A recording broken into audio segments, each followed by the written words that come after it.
Retro Fandango. That's Retro Fandango. When it's Android over iPhone, and you can keep your stupid amiibo and always bashing on Nintendo. But that's Retro Fandango. That's Retro Fandango. Thanks, Retro Fandango. Oh, wow. All right. We got Gremlins, man. Gremlins. That was weird. I went to hit go live and the whole thing just went, nope.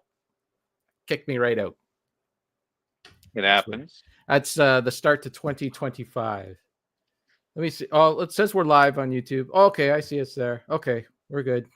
We did good. You know what else is screwed up? It could be, it could just be my eyes, but I was just peeking at the Twitter, which I guess I have to finally start officially calling X, because now the URL is now officially an X. No, you call it whatever you want. I keep typing in Twitter every time I go to it. I don't know. I still type in Anchor, and we're on Spotify for creators. Do you know that? Do you know that we're on that Anchor died and we're on Spotify? Did I ever tell you that? Probably not. That's awesome. See, that's been like about a year now. We've switched hosts. They switched it on us. Spotify bought our. We were on Anchor. Spotify bought them and then eventually just pushed us onto Spotify for that was about a year ago. So that shows it. There's behind the curtain. Everything's automatic now. One company buys another, and immediately you start getting letters from someplace you never heard of before. Oh, I can't wait for them to start charging. You know, it's at some point it's going to be like, yeah, we're going to have to ask you to pay now if you actually want to be on Spotify. You're gonna need some dough. Anywho, I went on to the Twitter there, and I noticed a post from Steven Eider. I'm like, man. He's going to start posting all these DVD pickups in 30 minutes. Why do we have to record now? And I saw, wait, that's not his table. That's yours. Yeah, I know. It's like, you have gone full Eider. A little bit, yeah. Well, okay, so it was the holiday season, the Christmas holiday season. Mm-hmm. And when we went to visit my sister who lives in Deep River, Ontario, and on our travels to and from her place, we passed by a couple of really awesome hawk or thrift stores, basically, that have tons of DVDs, tons of Blu-rays. And the beauty of it is their DVD, doesn't matter what it is, doesn't matter how many discs are in the collection or anything like that. If it's a DVD, it's $1. If it's a Blu-ray, it's $2. Their 4K discs are still like around $10 or whatever, but everything doesn't matter. $2 doesn't matter what it says on it. You were just slinging loonies and toonies everywhere. Well, you know, like we walked out of one hawk shop and we had just a bag full of stuff, and it was $36. Nice. You know, I've paid more than $36 for one DVD in the past. Here we are, just you know. Feel like the IKEA commercial where she's yelling, "Start the car!" You know, as the guy's walking out. You probably haven't seen that because you're on the other side of the planet, but trust me, that's funny to everybody who has seen that commercial. There you go. Start the car. Yeah. Bring in the jokes. Yeah. So this is episode 249, creeping up on episode 250. I just had to say that just so I know I'm recording the right file, or I'm moving the right file over. Although I lost my editing software in yet another computer crash. So the last episode, I just ripped the MP3. I didn't package the show, as we say in the business. I didn't put an intro and an outro on. I just threw it out raw. I raw dogged. Raw. Hey. So I might just be doing that from now on. So it's like we're doing underground radio, man. Yeah. Well, you'll still get the intro because I still, you know, I play the intro here, but I don't know. I might just, that's it from now on. Anyways, lots of movies to talk about. How was your holidays? Was your holidays good? Did you have any holidays? They were good, man. All I did was hang out at home, and we ate some food, and then we tried to do as little as possible and just put everything off until the last day. Yeah. And then I had to go back to work, go back to school, all that stuff. It was funny. The same thing happened to Sarah and I. We, like every day something would come up and it's like, well, we'll do that. Once the holidays are over, we'll do that. We'll get back to that once the holidays are over. And then once the holidays were over, I was actually just trying to have a phone call with my pal Deke. We played phone tag a little bit because it was just 2 days of running around and getting stuff done. Richard's done listening to me. Sorry, I'm just jotting down a note. You put something in my head, so I gotta write it down. Sorry. This is for the show. This is show. Okay. Prep. Well, then let me tease this. I got a brand new bit for the new year. Oh no, we're not doing bits again, are we? Yeah, sure. I got a brand new bit. It's gonna bring all the kids. Oh You're gonna love it. Oh no. Okay. If we must bit. I'd rather bit with your bit than mine. Yeah, it's gonna be good.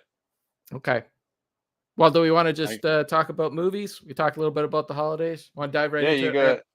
That's so many. I don't really have much to say about holiday stuff, but I do have a stack here myself. Probably not as impressive as what you showed there on that table.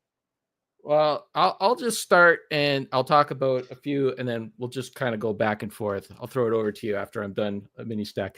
I will say that I'm misleading people a little bit with that photo because a good pile of this is Sarah's that I'm probably not going to talk about because I have no idea what it is she bought other than My Big Fat Greek Wedding Part 3. Part 3. How many 3. times There's she a part married? 3. I don't know. She got married third time. I don't know. She still hasn't watched it, by the way. It's still sitting there. Do you keep your movie collection separate from Sarah's? No. It's all mixed and mangled. That's too much of a pain. Plus, there's movies that we bought that we both love. Who owns it? Whose is it? I don't know. That's for the judge to figure out when we get divorced. He makes that decision, right? You ever go to the shelf and like figure, all right, today we're gonna watch one of your movies, and you just grab one of Sarah's movies off the shelf and yeah, I've done that, and she's done that as well. She's like, "What is this movie? I haven't I keep seeing this on the shelf or whatever," and I'm like, "Hey, let's watch that. I think you'd like it," or whatever. And it's also like I've also taken movies off the shelf, and I'm like, "Do you think I'd like this?" And she's like, "I'm not going to watch that with you." I'd be like, "What?" So you'll make fun of it. You'll ruin the movie for me. Just put that back on the shelf and pick something else. I'm like, okay, that's very fair. That's very fair. Yeah, my wife has her movies kind of separate, and occasionally I'll be like, maybe I would watch that, but it never happens. Yeah. There are a couple of movies that I do have that I have watched on my watch list that were her picks. They're around here somewhere. Oh yeah, they're over there. So those will be interesting. Okay, let me just start with a continuation from the last episode, as everybody wants to know. They were very curious on how the whole slip cover gate. With Jaws. Everybody was on pins and needles. Right. So I had a copy of Jaws, and then I accidentally bought another copy at Walmart, and I wanted to know if I could return it without, because the code, the UPC code, is on the disc itself, not on the slipcover. So I wondered if I could return it without the slipcover, and I did. You sneaky dog. And there you go. It, just for proof, you can see the UPC code does not line up with the hole like it's supposed to, because these are two different. Oh, look at that. Yeah, these are two different entities squished together. So there's a pro tip for you. If you see at Walmart, if you see a slip cover, you have the movie, but you don't have the slip cover, just buy it. And as long as the packaging, like the cellophane packaging, is on the disc and not on, because as soon as you open it, they won't take it. Right? If you open the wrapping on it, no go. They will not accept the return, because they are just going to assume that you ripped it to your computer or whatever.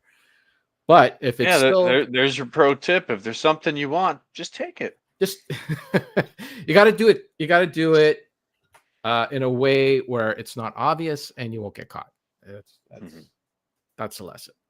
Okay, another movie I want to talk about.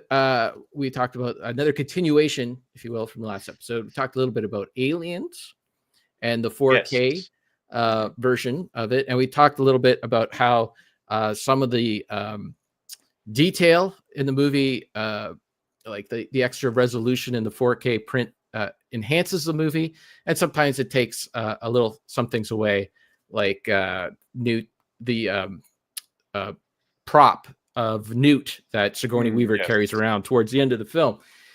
Out of coincidence, or I don't know if the algorithm's listening to me or whatever, I was on YouTube and there was a video that came up that said AI is ruining 4K movies. And there was an image, there was basically this image of Sigourney Weaver and Newt together towards the end of the film. I'm like, oh, I wonder if this is going to be talking about that dummy, how obvious it is that she's carrying that prop. But then the video took me down a weird rabbit hole where it was actually about how James Cameron was in charge of restoring 4 of his films. He did the first one he did was True Lies. I almost said True Romance. True Lies. Aliens was the second, and then he did Titanic and The Abyss. Okay. And apparently, to restore these films, he didn't go the traditional route that, say, like a Ridley Scott went through or whatever, where he went frame by frame with every film and made sure that things look good or whatever. He apparently kind of did a little bit of a shortcut or a huge shortcut, but he basically put it through an AI algorithm to clean up his movie. So the AI algorithm, his real problem with Aliens was that there's too much grain in the film.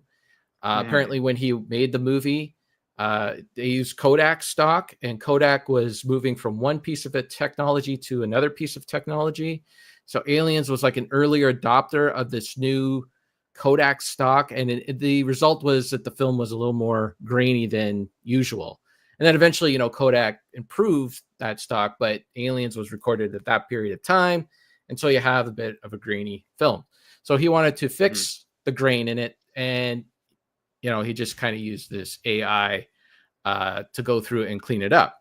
And so I'm watching the movie. The guy is showing a bunch of examples where this AI has screwed up in cleaning the graininess from the film.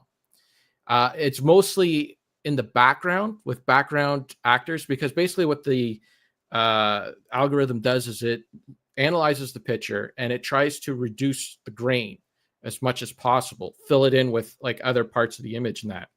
And apparently the part, like, it does a lot of it well, but part of it that it doesn't do well is it'll take actors who are in the background and it'll think like details in their face are grain. So it tries to fix it, and it looks really bad. Like, it looks like there was like one image of Rodriguez and she had like a hole in her face, like the whole thing didn't come through and all that. And he was showing a lot from True Lies, which was the first film that Cameron did with this. And apparently, like, a lot of the actors, like the images that he was showing, the actors' faces looked really rubbery, didn't look right, because the AI doesn't really know. It doesn't know how to do human beings very well, right? It doesn't know a lot of the nuance. It misses a lot of that stuff. And then the process improved with Aliens, but still there were shots where it looked really bad.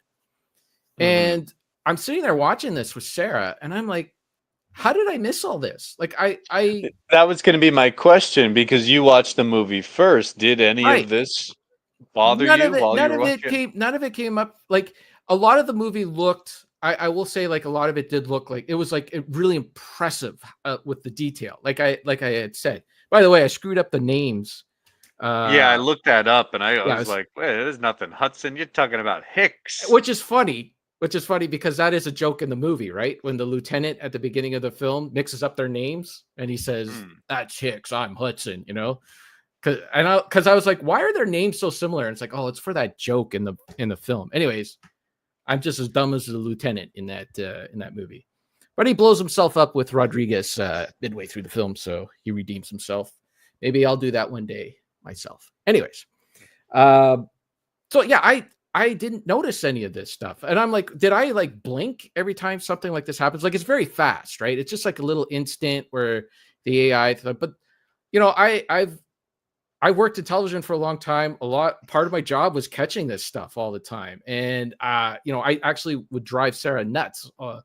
Watching movies or TV, and I would see something and I'm stopping it and I'm rewinding it but I'm like, well, maybe I'm just rusty, right? I haven't been in the business for a while. So I took my disc and I put it back in my player, and I went to the parts where he was talking about, and I still couldn't see anything. I'm not like, where are these images? Like, it looked fine. Like, I went to that part where Rodriguez, especially when actors come from the background and they're coming in and there's more detail in their face, and the AI can't like just keep up with the movement, right? And it like just funkifies it. And I rewound that scene like 3 or 4 times. I'm like, I still don't see anything. And I went to another one, still didn't see anything. There's one where like Paul Reiser's in the background and his eye is like not in the right spot. I looked at that played fine. So I don't know if it's my equipment. I don't know if it's my TV. I don't know if it's my player. I don't know. I tried to see if because Blu-rays had some internet technology meshed in with it for a while, where they would like the plan was that they would update Blu-rays and that. I don't think that really happened with the 4K stuff. My 4K player itself did have an update not too long ago. It actually, the movie was stuttering a little bit when we were playing it down. It would stutter a few times. I'm like, I bet you my Blu-ray player needs an update. And sure enough, it did. And when I played it that stuttering, Sarah went to the bathroom. So I updated the player quickly. And when we started playing the movie again, it all played fine. So I don't know if these people are not updating things or something like that. But I did go on like Reddit, because Reddit will tell you, like, they'll be like, you know, people will tell you an honest opinion a lot of the times. And this one, the people just seem to be all over the place. Some people were having this problem, other people were not. But, you know, I saw the evidence there on YouTube, unless the guy doctored the video. But there was a bunch of other YouTubers that said they were having the same problem. I don't know. All I can say is that I watched it and it was fine. I don't know about True Lies. Apparently, the other 2 films, Titanic and The Abyss, are even better because they just got better every time they did it. But I don't know. I found it fine. So I thought that was interesting. Huh. I don't know. Yeah, it could be some whoever posted that video had particular issues with their equipment, or even just, you know, heard that from somebody else and sought out the correct images or footage. Yeah. You can't believe anybody online anymore, because everybody just adopts somebody else's opinion, or I heard this, so let me complain about that, and blah, blah, blah. Well, not only that, there is a lot of anti-AI stuff out there. Like, people just hate AI, and a lot of it's legitimate. There's legitimate reasons why people are concerned about their jobs being taken and whatnot, but a lot of it is just kind of unwarranted. So at the end of the day, you kind of have to like you know, see for yourself. You know, if you know, you might have the problem, you might not. So I don't know. Anyways, that was an interesting couple of hours where we were kind of scratching our heads and we're like, did we just blink every time like one of those things happened, or what? Richard is fixing his headphones, adjusting his glasses. There, he's back now. Yeah, it's just these headphones press on my glasses, like around my ears. It gets uncomfortable after a while. You look like you look uncomfortable, like George Costanza when he had those glasses that pinched his face. I remember that. Don't remember that one? Yeah, he had glasses that pinched his face, and so he traded. He couldn't see. Oh, and he got the ladies' and glasses. He got the ladies' glasses, right. and then he's wearing the goggles. Yeah. All right. What else was I? Okay, so then I did buy. I in the last episode I did buy a bunch of 4K movies, and then on Boxing Day, okay, it was just before we left for my sister's. I was sitting there and I was looking at the Boxing Day sales, and I found a bunch of more movies. And I actually had them shipped to my sisters because I wasn't sure if anyone was going to be here, but I knew somebody was going to be there. Okay. Mm-hmm. So I picked up. These were all on sale, by the way. I got myself a copy of The Wizard of Oz in 4K. Nice. Even though I already have it on Blu-ray, I wanted to see the UHD colorization of that. So grab that. Grabbed a couple of Bogey films, Casablanca and the Maltese Falcon. Ooh, nice. Yeah. I need a new copy of the Maltese Falcon. What's wrong with your old copy? I got it on DVD. Oh, that's not good. Yeah. Okay. Well, yeah, Sarah and I, we both love that Casablanca. It's probably one of our favorite films to watch together. And then Maltese Falcon is great as well. It's the stuff that dreams are made of. Did you know that? I did know that. I mentioned that I tried to buy a copy of The Thing at Walmart, and they wouldn't let me because they couldn't find the UPC code or whatever. It wasn't in their system. So you just took it. I just grabbed one from. I could have. Apparently, I could have. I wonder if I could have just kind of snuck it in something and be like, "This isn't yours. It's mine. Scan it. It's not even in your system." Just put it in a Jaws slip cover. Gee, how did I think of that? I'll take one of these. No, I bought it legit on Amazon. So I got another copy of The Thing. So I have this on. I now have this on Blu-ray and HD DVD, and I have the 4K. And I have to keep the Blu-ray because the Blu-ray has a whole extra disc full of bonus stuff. It's a Shout Factory edition. Mm-hmm. Then I have to keep the HD DVD because it's an HD DVD. These next two I only had on DVD, so these are upgrades. Cool Hand Luke. Have you ever seen Cool Hand Luke? I have not. You would love Cool Hand Luke because that is like this is like a rebel movie, a guy that just doesn't fit into society very well. And what are you saying about me? That's you, man. That's you. Okay. You aspire to be someone like Cool Hand Luke. He's cool, man. Sure. That's you. You're cool. I love the title. It stars Paul Newman. He kind of gets a little bit drunk one night and goes on a little destruction of public property night, and he gets sent to prison. So it is about prison film and keeping somebody trapped that just wants to be free. It also stars your guy, George Kennedy. My guy? George Kennedy from the Naked Gun films, and he won an Academy Award for Best Supporting Actor in this movie. So that's great. And for you Guns N' Roses fans, yes, this is the movie that the failure to communicate quote is lifted from this film. Another movie that I had just watched not too long ago on DVD, and the DVD was it was questionable. So I ended up getting yet another copy of To Kill a Mockingbird. Hey, on the 4K. Your mic is suddenly staticky. Is it? Well, now it's not. Oh, I might have been scratching my beard. Wait, if I do this? No. It just what if I do this weird for a second? Yeah, keep doing that for a while. I'm sure I have. Okay. Well, if anything, you just created a meme. No, who's gonna pull that? Nobody cares anymore. Nobody. I think it's you, me. Let's see, and it's Rocket Sauce. That's it. That's who hangs out on this show. And Curtis sometimes sends me a message. It's always nice. Actually, I don't. Do you get messages about the show? Like, do people send you stuff? Or are they too afraid to, or they don't? Like, what? Like fan mail? Yeah. Like, do they send you stuff at all? Critiques? No. Like I over the past, I don't know, 2 months, I've gotten about a dozen messages from various people just saying, "Hey, you guys are doing good.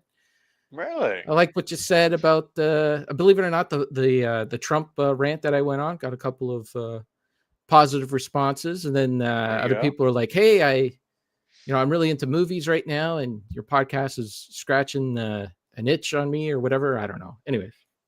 Well, everybody knows you do all the work behind the scenes. Yeah, I guess so, right? Yeah. Your way. Yeah. Maybe they just don't want to wake you up. They're afraid that you're on the other side of the planet. You're sleeping. I can't send him a Well, message. we'll see, because I got that fancy new bit I'm gonna pull out. Oh, that's right. I might turn into the poster boy. Okay, so if this bit takes off, you have to send your emails and your messages, your PMs and your DMs to Ramvox, not to me. Send it to him. All right, one more 4K movie. I am not the biggest Stanley Kubrick fan, but I am coming around on a lot of his movies, and one of them is Doctor Strange Love. This is one of the movies I haven't seen. This movie, I first saw it, I don't know, 20 years ago. It was one of those movies I'd always heard great things and all that. I watched it. I'm a huge fan of Peter Sellers. I love Peter Sellers. I love him in the Lady Killers and the Pink Panther movies and that. And this one, he was okay. He was probably the best part of the film. And it's one of those movies that I first watched it and I was like, yeah, it was okay. And then second time I watched it, liked it a little bit more. And I saw it again. And I've seen it about 4 or 5 times now. And every time I watch it, I like it more and more and more as it goes along. And maybe it's the Leslie Nielsen thing where, you just remember the good parts and you're just sitting there waiting for the good parts or something. I don't know. But anyways, it was up on Amazon for a good price. So those are the additions to the 4K library, except for one other film. And this movie, we've watched half of it. We're going to watch the second half tonight because I got the extended edition. Now, this, I don't understand. I found this at Value Village. And I don't understand how somebody goes to Value Village and buys a current release, like spends probably at least over $20, right, for this film. And then just like after they watch it, I didn't like it or whatever, and it gives it to Value Village. Like, at least take it to a hawk shop. They'll give you like $5 for it or something, and you can get a Blu-ray for a movie that you like at least. But for some reason, somebody just like dropped off a copy of The Fall Guy on 4K at Value Village. Like, I don't want this anymore. I don't want this anymore. Here you go. Here you go. And there's the sticker, $3.99. Like, I don't get it. And it was complete. Well, not everybody puts the same value on this physical media. Sure, but at the very least, you could take it to a hawk shop, get $5, and put it towards something that you like there, or something. Maybe it was some highfalutin big spender out there. Just they got that kind of coin. Like, I don't need to get something back for The Fall Guy. I don't know. I think even if I were to win $20 million tomorrow, I still would like take this to the hawk shop and say, okay, give me my $5 to $8 that you're going to give me for this, and I'll put it towards, something that I really want. Anyways, this version of The Fall Guy has an extended and the theatrical version of the film. What is Fall Guy? I've never heard of this. Well, you remember the Fall Guy TV show, right? With I've heard the name, but I've never seen it. With Lee Majors, and he drove with a brown GMC truck, the stripe on it. Marky Post was also in the show. Post. Yeah, from TV's Night Court. You don't remember the Fall Guy? Never saw it. Well, it was a show. It might have been a little bit before your time. I don't think it was on very long, and it was early 80s, like 83, 84, 85. I think it was only on for about 3 or 4 seasons. But it was an action show. Lee Majors played a stuntman, and he was in LA. And I'm not sure if he was retired, but like, he would go and solve crimes and stuff. And because he knew how to fall down and not hurt himself, he could solve it better than the police could or whatever. It was. I haven't seen it since I was a kid. Anyways, that's the concept for The Fall Guy, starring Canadian Ryan Gosling and UK British person Emily Blunt. So neither of these people are American. Take that. And one from the 51st state and one from the 52nd state. Topical humor. People like it. They send me messages. Okay. So Yeah, we've watched half of it. There's two versions of it: the extended cut, the theatrical version. I kind of hate that when that happens because then it's like, which one do I watch? So I got to go online. And people said the theatrical version had some issues. Watch the extended version because it fixes a lot of problems that the film had. I'm like, okay, I'll go with the extended version, even though it added an extra 20 minutes, pushing the movie up to 2 hours and 36 minutes for an That's a action bit film. long. Oh my goodness. So that's why we only watched half of it last night, because Sarah has been going off the campus for the last 2 days, having to get up at like 6:30 in the morning. So we're going to watch the rest tonight. I'm kind of mixed on the film right now. There's a lot that I like. I think that Ryan Gosling and Emily Blunt, like these two have chemistry, man. They were like, I even had to ask Sarah, like, are these two together in real life? Because they everything seems so real to me. Like they seem like they really, really were into each other. Maybe they are. I don't know. Anyways, I really like that part of the film. I like that their chemistry and their story. And then there's parts like, so he's a stunt guy and he's hired to do like some stunt work for this movie. And you know, I'm all into that stuff. And he's even like, so the first thing they want him to do is he's on a beach and he's like checking out the sand on the beach.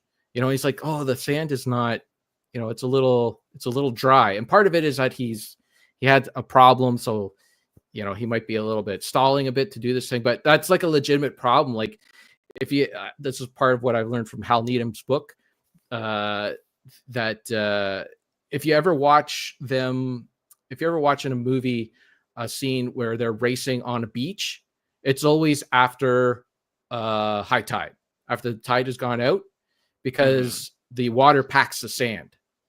So even if the scene takes place in the middle of the day or whatever, most people don't know, right? Like they just don't think of it or whatever. You'll never see them driving around unless it's intentionally like a comedy or something like that. But if they're doing like serious stunts on a beach or something, it'll always be after low tide. Sand's all packed in. Like the water has packed everything in. And so that was like cool to me, right? That he's all doing that. I'm like, oh, that's like, I know about that.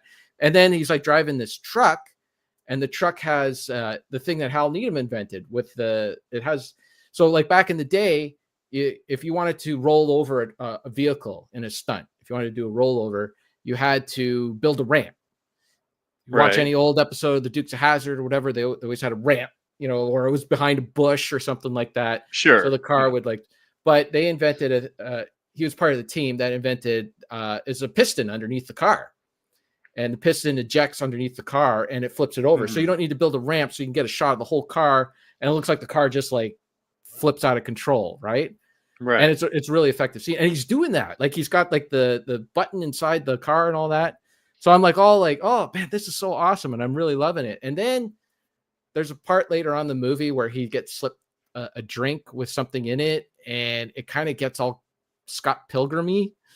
Like there's a lot of special effects and all that as he's fighting, and it's really over the top and really crazy. And then I'm looking at the director, and the director is the guy who did like Bullet Train and Iron Man 3. A lot of the, you know, Iron Man 3, wasn't that Shane Black? Oh, wait, what's it?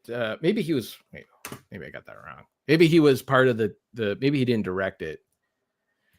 Maybe it was like a second unit director or something like that. He had something to do with Iron Man 3. Anyways, very like a lot of films that are very visually overstimulating. And okay, that part of the movie, that was a little too much. But anyways, I'm half and half on the film.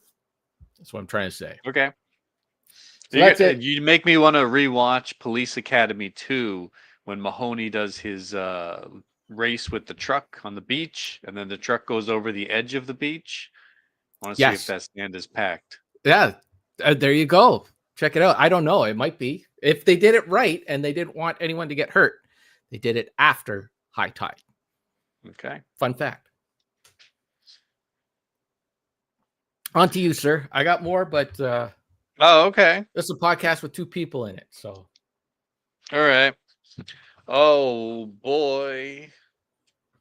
Well, I did get a few pickups. I was out. I don't have the fancy sales that you do, because around here I get most of my movies from a used bookstore. And when they have sales, they make the books go on sale, but the movies are regular price. So they do throw you a couple of coupons and things, but not much. Can't compete with your fancy 4Ks, but I did buy some DVDs. I got Cocoon, which I've never Oh, seen. by the way, Steve Guttenberg out there fighting the fires in LA right now. Is he? Yeah, Sarah was watching a thing, and this guy was like doing the man on the street interviews, and he was like, "Hey, buddy, like share your experience." So he starts talking and sharing his experience, and all of a sudden the interviewer is like, "Wait, I know you. You're a movie guy, right?" He's like, "Yeah, I'm Steve Guttenberg." Good for the Goot. Go check that out on your social media video things. Okay. I mean, that sounds like one positive thing. I was flipping through the Twitter there, and everything else is just criticism and negativity. And look at this news reporter with his coat pinched back, and it's like, isn't it focus on something important? It's so sad how everybody they're all rushing to blame each other for the thing while it's happening. It's so insane. Anyway, I got that. Now, a little while ago, I did pick up a copy of Piranha, the original Joe Dante directed Piranha. Yeah, I want to see that. Jaws. So I had this one, and by the way, sorry, visual, but that's a great painted cover. Excellent. I finally found a copy of the sequel, Piranha 2, which in Japan is known as Flying Killers. No, these kick my 4K's ass. And look at that cover. Isn't that great? That's awesome. It's like weird flying fish attacking a beach. It's all Do you painted. remember I had those compilation horror films, like 10 horror films on one DVD or whatever? Yeah, sure. And one of them was Piranha. And so I went to go watch it, and it turned out not to be the Joe Dante Piranha, but some other movie from the 70s called Piranha. And so I went to look it up. I thought it was going to be one of those remake Piranha. No, it was from the 70s, and like it has nothing to do with piranhas. There's a piranha in a fish tank at the beginning of the movie, and then the rest of it is just kind of like a police thriller kind of thing. But there's no fish in it at all. And so I went on Letterboxd, and everyone's like, "This is not the Piranha I thought I was going to be watching." Well, this is the official Piranha, although the title is different. It's called Piranha 2: The Spawning. Is the original title, but I like Flying Killers better. That's pretty cool. Unfortunately, it's one of those 4x3 DVDs. Oh yes, I got burned on that too. I don't understand why they do that. But very interesting. Piranha was an early director, maybe his debut for Joe Dante. I don't know if that was the first thing he did. Your boy James Cameron. James Cameron did the sequel. How wild is that? Yeah. I also picked up a John Waters film called Pecker. Oh yeah, starring Edward Furlong. Hey, look, another James Cameron connection there. I know of it. I've never seen it.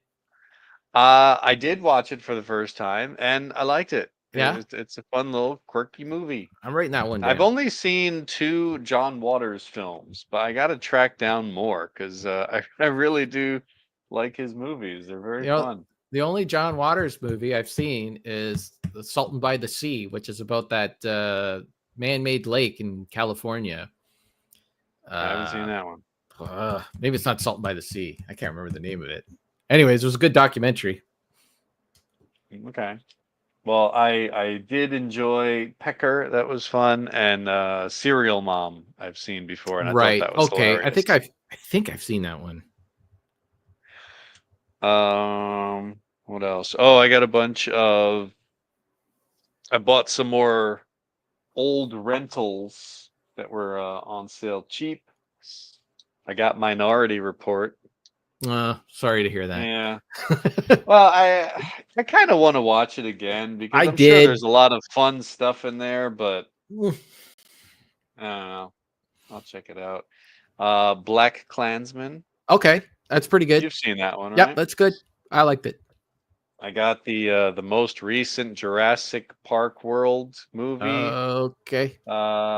Dominion, I guess it's called. I don't Yeah. know. I still haven't seen the other one, so I gotta catch up on these. And then I got a double dose of the internet's favorite person, Mel Gibson. I got Bloodfather, which I did watch, and it's pretty Bloodfather. fun. Okay. It's a pretty fun action movie. It's not Okay. great, but it is fun. And another one called Dragged Across Concrete with him and Vince Vaughn. Huh. This is by the director that I liked his stuff. You didn't. He did the what was it called? The Western that you didn't like. Tombstone? Bone Tomahawk. Oh Bone God. Tomahawk, and then he also did another movie called Brawl in Cell Block 99 or something like that. Okay. This was his most recent one, so Okay. I will Yeah, Mel see. Gibson is kind of just doing the direct to streaming service movies Well, now. they're He's all got- kind of getting into that. Once you reach a certain age, everybody's got to Believe it dip or into that not, a little bit. I have a Mel Gibson movie like that as well that I did Yeah. not pick. I didn't even choose it. Oh, is it one of the rom-coms he did where he wears pantyhose and stuff? It's not a rom-com, but we'll get to okay. it. We'll get to it. I did watch the Jesse James movie Yes. that I commented on last time. I'm guessing you enjoyed it a bit more than I did. I didn't think it Oh. was a bad movie, but I didn't find it to be like, wow, that was amazing. It was just Okay. kind of, it was good. Oh, maybe I built There's it up too much. There's a great scene where somebody's running across the top of a train Yeah. for doing a train robbery. Yeah. And it's just like, yeah, they just put a guy on top of a train and let him run the length of it. That's great. No trickery, no cuts. Just get up there, don't die. I did start watching Night Gallery. Oh yeah. Now you mentioned that you have a little history with this show, so I'm guessing you've seen a bit of it. Well, yeah. I so when I was working in Barrie at CKVR, I'd work the overnight shift, and at 6 a.m., maybe it was 5:30, one of those times, we would run an episode of Night Gallery, bleeding into a rerun of the local news from 11 o'clock. Okay. Yeah. Well, I had never seen this before. In fact, I had never even heard of Night Gallery until just a couple of years ago. I really didn't know anything about it, and I just discovered like, oh, that's the Simpsons thing they did on the Mm-hmm. Treehouse of Treehouse Terror. Horror, They had yep. a Treehouse of Horror thing. So I'm almost done with the first season. First season is not too long. And I was a little nervous about the 1 hour format because we've talked before about how, these kind of things don't really work well when they go on too long. You got to have those short ones. So I was very surprised and delighted to see that it's often 2 episodes, 2 shorts in 1 hour, or sometimes even 3, which I hadn't seen before, where they have like just a 1-act story, and then you get like a 2-act story, and then you get another 1-act story. I was like, oh, that's really cool. So I really like the format, and I love the visual of Serling coming out, and there's all the paintings and stuff. Unfortunately, the episodes are not really grabbing me just yet. There's a couple of good ones, but most of them are just kind of bland and lackluster, and especially like the first episode, like the first official episode, it just didn't have any oomph to it. There's a lot of 2 people in a room just talking and lots of exposition going on. But then you get one that's a little bit better. There have been 2 episodes already that were done by Spielberg, and you do see a little bit of that. Hey, that kid's got some talent. He also did an episode episodes, He also did an episode of Columbo, by the way. Yes, the first one, wasn't it? No, I don't think it was the first. It was one of the first ones, but not the very first one. Okay. Yeah. The other takeaway from this is, boy, oh boy, does Rod Serling look bad in the 70s. I'm so used to seeing him in the Twilight Zone, but the weirdest thing, Rod Serling at the time of Night Gallery, season 1, is about the same age that I am now. And dude looks so wrecked in his face. He was such a heavy smoker. Yep. I guess maybe that was it. But Smoking, the alcohol, wrinkles, yeah, sun, sitting out in the the sun. time, right. It's just his face looks so horrible and wrinkled and scarred. And he's got that 70s hair and it's that 70s lighting. So Yeah. doesn't help him any. He died not too much Yeah. longer after the show. He died at 50. Yeah. Heart attack, right? Yeah, Right. just all 3-4 packs a day for I don't know how many Oh, years, but I don't know. All right, I saved the best one for last. I have a fancy pickup. It's what I consider a grail item. I'll let you ooh. guess. I'll give you 3 guesses. Okay. 1980s. Okay. One of the best sequels of all time. Okay. That's it. That's all I get. That's all you get. Best sequels of all time from the 80s. Okay. Well, you got The Empire Strikes Back. Got it. Uh Well, I don't have that on anything beyond DVD. I just have the despecialized. yeah, that's all I have. Yeah. I got VHS copies and Oh yeah. despecialized. Okay, so Empire, Ghostbusters 2. Ooh. Uh, Back to the Future Part 2. Mhm. Zapped Again. Was that is it Zapped Zapped again? Is that a there's a movie called Zapped with with Scott Scott Baio and Baio, and Willie there's a Ames? Zapped Again. Uh, I don't know. I can't see under there. A little more. I can't see. uh, All I see is a oh, reflection of your hand. the correct answer is Short Short Circuit Circuit 2. 2. Yes. Ooh. Oh, I was so excited when I saw Oh. this. Mm. 2 thumbs up, even better than the original, says Siskel and Wow. Ebert. Wow. Okay. All I right. love me some Short Circuit 2. Explain yourself, sir. What do you mean explain myself? It's I haven't seen that movie fantastic. since I was a kid. I haven't seen it. I remember It's great.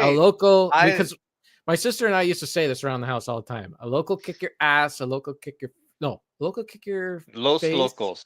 Els Locos. Los Locos. Oh yeah, okay. Els Loco kick When your they're ass. jumping behind the fence. Els Loco Los kick your Locos kick your face. face. Els Los Loco kick your Locos kick your balls balls into outer outer space. space. Yes. That's what I remember. And the Indian guy is played by a Jewish guy. Fisher Stevens, yeah. That's right. For the longest time, boy, he had me fooled. I Me remember too. as a kid, I was thinking, like, where is this guy? How come I never see that actor in anything Me else? too. He was great in those movies. Yep. And you discover. I'm not even joking. This is one of my favorite movies of all time. I love the robot, Johnny Five. I think it was at Disney used to have that MGM Studios park down in Florida.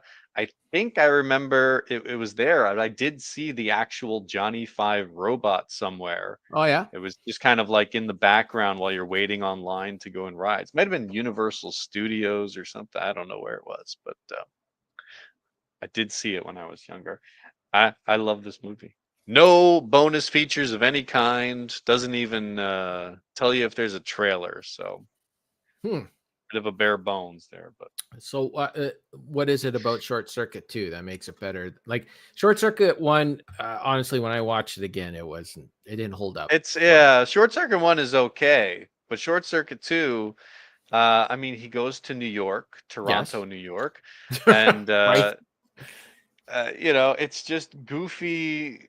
It's so goofy and stupid, but it just embraces it all. It's like, okay, there's a robot running around New York City, and he's gonna help his friend, get hooked up with the girl that he's interested in. He gets involved with a bank heist. It's all sounds so stupid, but for me, it clicks on every level. You got Michael McKean in there. Oh, really? Doing fantastic stuff. Oh yeah. All right. This might be due for a rewatch. Go back and watch Short Circuit 2. It's fantastic. It's got great use of the Bonnie Tyler "I Need a Hero" song. Johnny Five, gets kind of like reconstructed at the end. It's fantastic. Okay. And who wrote it? Who wrote Short Circuit and Short Circuit 2? Steve Come on. Guttenberg. No, the Goot is not in this one. Ali Sheedy does have a voiceover cameo, That's right. though. Yeah. That's just that. She's like, here, take my robot. I don't want it anymore. Short Circuit. The Short Circuit movies were written by Brent Maddock and S.S. Wilson, who went on to write Tremors. They also wrote Batteries Not Included. They are listed as the writers of Wild Wild West, but I think their version was rewritten. Probably. I think there's another writing duo that came in to add giant spiders to that movie. Yeah. Okay, that's cool. Fun I stuff. like it. That's it. That's all I got. Okay, so the director, I looked him up for The Fall Guy. David Leitch. He directed Bullet Train, Deadpool 2, Okay, an Atomic Blonde, and one of the Fast and the Furious movies.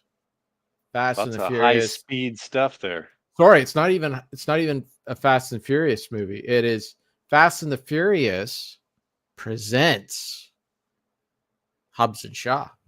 There you go. One of their like a little branch off. He didn't even get a main Fast and Furious movie. Deadpool 2, though, that's a pretty big one. Yeah, yeah. And I can kind of see it now. I can kind of see, like, if you took Ryan Gosling and subbed in Ryan Reynolds. Yeah. Anyways. Okay, I got a bunch of stuff to get through, so let's just rapid fire.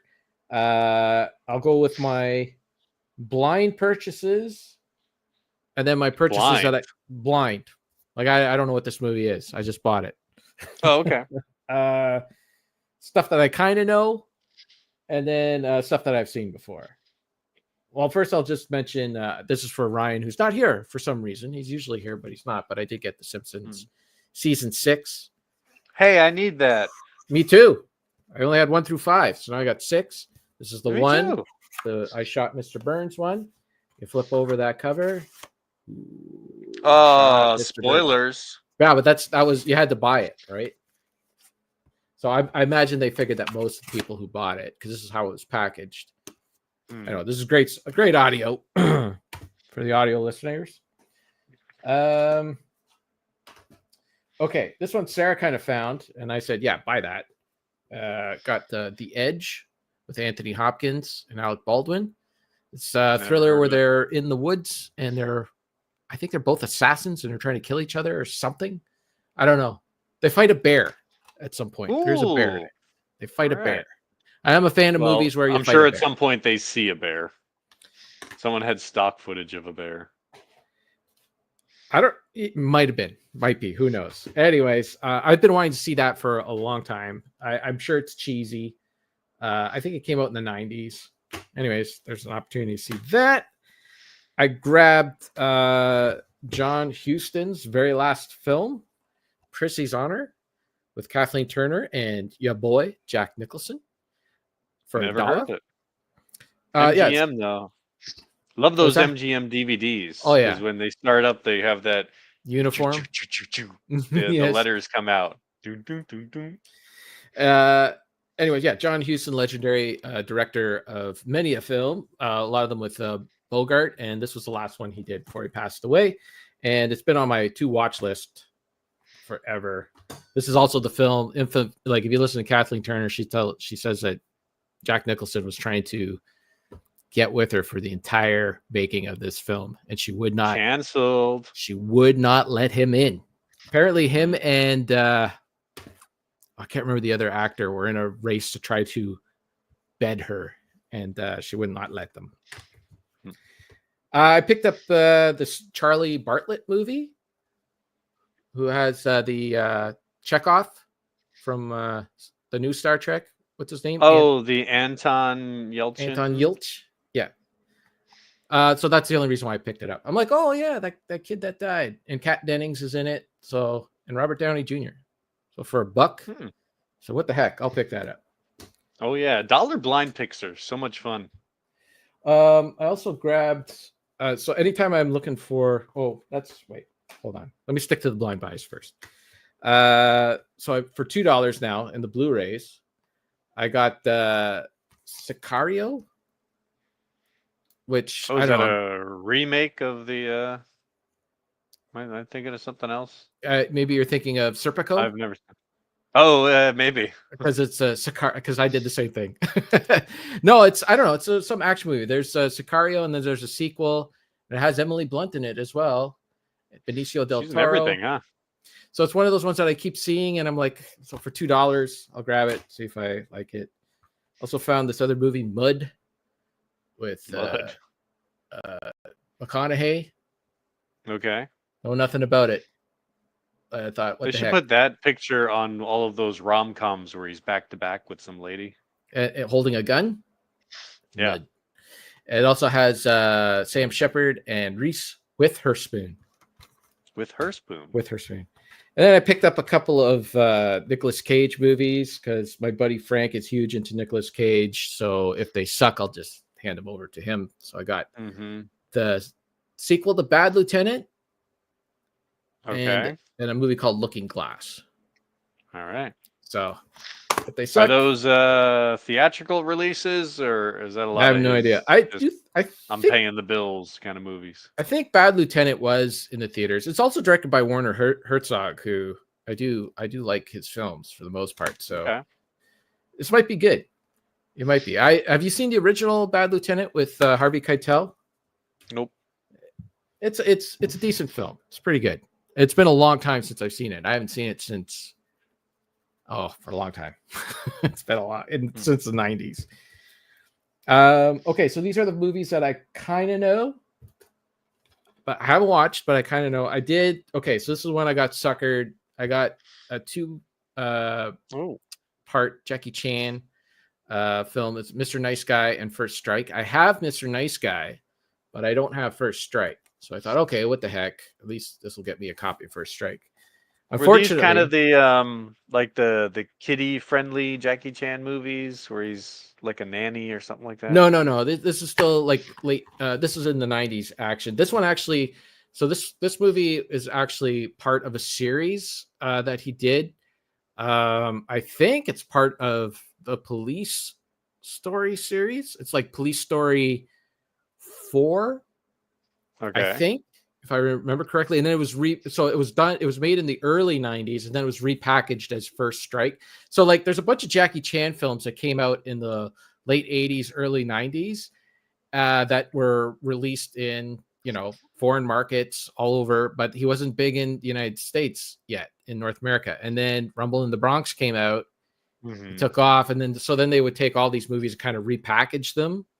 And they would just change his name or whatever. Like, it's funny because if you watch the Police Story series, like his name is, sometimes it's Jackie and then sometimes it's something else, because they're actually taking the literal translation from the film, but the other times they just didn't care and they're just like, just call him Jackie. It's just kind of weird. Anyways. Okay. Yeah. So these both came out in the late 90s, unfortunately. So this is the one thing when you buy the movies there, it's $1, but they tape them. They tape them shut. You can't check the disc or anything like that. I didn't realize that it was on 2 movies on one disc, which I might not have bought. Which, okay, that's not too bad. But really, that bothers you? Well, a little bit because the quality's not there. And then I don't know if you can you see that? Like that's a little bit of disc rot there. That little line there, that's not a reflection. See, like that's not a reflection there. That is some disc I'm not rot. picking it up, but I believe you. Okay, well, if you look right there and there. Anyways, I did play it down and it did play fine. So I might not have gotten to the part where it is the disc is rotted yet, but I did like kind of scan through it and it seemed fine. They are full screen though. Dagnabbit, and I missed that. Which is weird because at that very same store, I picked up another Jackie Chan movie, Kung Fu Masters. And when I flipped it over to the back to check if it was full screen or not, it had like this weird thing. Let's see if the camera will focus on that. Oh boy, I gotta zoom in here. Hang on. Let's see if the camera's not focusing on it. But 16 by 9, something coming through. It almost focused. There. So if you see, it 16 says by 9 full screen. Right. Okay. Is that confusing or what? 60 by, because Well, full that's screen. that's what you refer to as your postage stamp, isn't it? Well, that's what I thought too. I thought it might be that.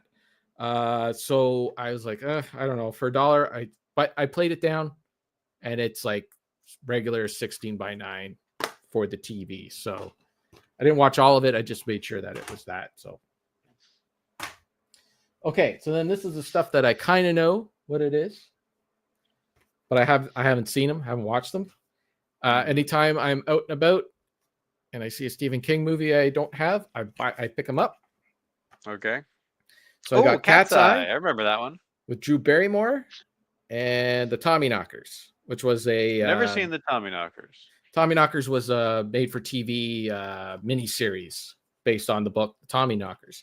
I've read the Tommyknockers. I've never seen the series. The Tommyknockers is also notorious for being one of the books that Stephen King does not remember writing because he was so high on cocaine. And Cat's Eye, I'm not sure which story this is based on.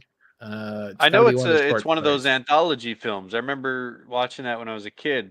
It's got just a couple little, like, there's some cat goes from place to place and then observes different shenanigans, and one of them involves like a little goblin with like a dagger. Okay, well, That's what I remember. I'm really curious because so it's directed by Louis Teague, who also directed Cujo, and you got Alan Silvestri doing the score from your Back to the Future films, and we also have Drew Barrymore, we got James Woods, and Alan King. Remember when he was an actor for a while? And that's about it. That's all that's recognizable. But yeah, so I did find an HD DVD out in the wild. Ooh. Miami Vice. Wow. Those slip through because they are especially the dual format ones, because they can sell them as DVDs. Oh, it's in the player. I went to make sure that it would. So the HD DVD was roughed up. The DVD side was pristine. The HD DVD side was kind of gross. So I cleaned it up and I played it down, and it just tested it out, played fine. So I remember watching this, I think when it first came out. I don't think I finished it, but it's an HD DVD that I didn't have. So you got to buy it. I'm not like a huge Miami Vice fan or anything, but if I'm going to watch Miami Vice, I want the Don Johnson in there. Yeah, I agree. But for $1 to complete out the old HD DVD collection, I'm not going to complain. Somehow I have not watched this movie. It's one of my favorite TV shows. I loved it when it came out. Anytime an episode come out, I would run to the TV to watch it. But for some reason, I have never watched the Jiminy Glick film. I didn't know there was one. There is one. There it is. Jiminy Glick. Look at that guy. Right. So Martin Short, one of the most underrated insult comics of all time. Although it is kind of see, there it is. It's taped. See how they tape this stuff? I haven't even looked at this one yet. But yeah, he's one of the greatest insult comics. Under the radar as an insult comic, I would say. Anytime you'd go on Conan or whatever, he just bust chops.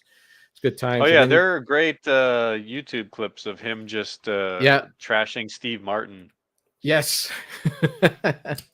So yeah, he created this character, Jiminy Glick, who was like an interview character, and it was basically just an excuse for him to insult celebrities right to their face. Did it all under the guise of this character, and it is hilarious. So looking forward to watching that. I got myself a Billy Wilder film, my favorite director, that I have. I can't remember if I've seen The Lost Weekend or not. But there it is. It says full screen on there, but that's okay because that's the original aspect ratio that this old movie was shot in. But it stars Ray Milland and Jane Wyman. And I see that image there, and I think I've seen this movie before, but I can't remember. Anyways, Billy Wilder movie to the collection. Also got, get this out of the way because Richard doesn't care about this, but I got me a Gentleman Prefers Blonde, Marilyn Monroe, Jane Russell movie. This is the movie that diamonds are a girl's best friends. Okay. Get that out of the way. Oh, I'll get this out of the way too. This sucks. I found this for Sarah. Found a copy of Terms of Endearment.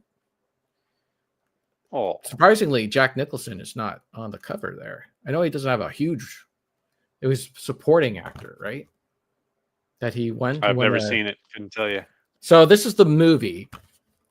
It stars what's her face, Deborah Winger and Shirley MacLaine. Came out in 1983, I believe. And this is the movie that they wanted your boy, Burt Reynolds, to star in. They wanted him in this film. Okay. Burt Reynolds said, I can't do it because my buddy Hal Needham needs me to do this movie called Stoker Ace. Or is it Stoker Ace? Okay. Which is a NASCAR movie where Lonnie Anderson plays a virgin. It's a really dumb. It makes Smokey and the Bandit 2 look like cinema. Okay. I mean, it's okay. It's dorky. It's a dorky, fun movie. But anyways, so they couldn't get Burt Reynolds. They really wanted him. So they said, well, let's go for the Hail Mary pass. And let's try to get Jack Nicholson. And they were able to get Jack. Jack agreed to do the movie, and Jack went on to win an Academy Award for Best Supporting Actor. And Stoker Ace went on to be one of the biggest bombs of all time. You know, there are quite a few of those stories floating around Hollywood. All of the, I just missed out on this big thing. But that speaks to Burt Reynolds' character. That's who he was. His friend needed him to do a movie, and he went and he did it. Even though this plum roll just fell into his lap, he was like, I gotta help out my buddy. You know what? You change one little ingredient in the formula, it might not have been the same product. It's true. He might not have won an Academy Award, but the point is that it was an Academy Award winning role. It might not have went to him, but whatever. Sure. Okay, so I saw these cheap, and boy, you really went to town. You got a pile here. I'm still going. I saw these cheap, and I couldn't resist because I've been all about the Planet of the Apes. So of course they had the new, the Rise of the Planet of the Apes. This is the one with what's his face, James Franco. Yeah, the Franco one. Which I did see in the theater. I actually went to the theater to go see. And Sarah reminded me that the only reason we saw it in the theater, we went to see a movie at a movie theater in Newmarket. Was it Aurora or Newmarket? One of those places around where I used to live. We went to go see a movie there. And we had a bad experience. I can't remember exactly what it was. But Sarah just went, it was something about the print of the film or something like that. So Sarah went on their social media, Facebook probably. This was a long time ago. And she's, all she said was like, hey, I just want you to be aware that we watched this movie and, the print wasn't good or whatever. There was something wrong or whatever. So not expecting anything. So they, as a thank you, they sent her 2 free movie passes to go see a movie anytime she wanted. Okay. And we sat on these movie passes for so long to the point where they were actually they were shutting down the movie theater. So if we didn't go to see a movie that weekend, we would not, our free movie passes were going to be wasted. So I said, so of course the only movie that they were playing that we kind of wanted to see was Rise of the Planet of the Apes. So that's how I ended up sitting in the theater watching Rise of the Planet of the Apes. Okay. So I got that. And of course I got the sequel, Dawn of the Planet of the Apes. Yeah, I've seen both of those, but I haven't seen. There's 2 more. War of the Planet of the Apes, and then there was a brand new one. The Kingdom is like the new one. Yeah. Well, I guess I'm going to be sitting through these. To my credit, though, I did see the Tim Burton Planet of the Apes with Mark Mhm. Wahlberg there for $2. I left it on the shelf. So Now, I see, just, that one is not don't, a good movie. I don't saw tell it me in how the much better. theater. No, I saw it in the theater and I Okay. didn't like it. And then probably not within the past 5 years, I watched it again and I was like, it's still not a good movie. But in terms of practical effects and makeup of what they did with the apes in there, Yeah. it is worth your time to appreciate some of the visuals. No. Unfortunately, the story is just not there.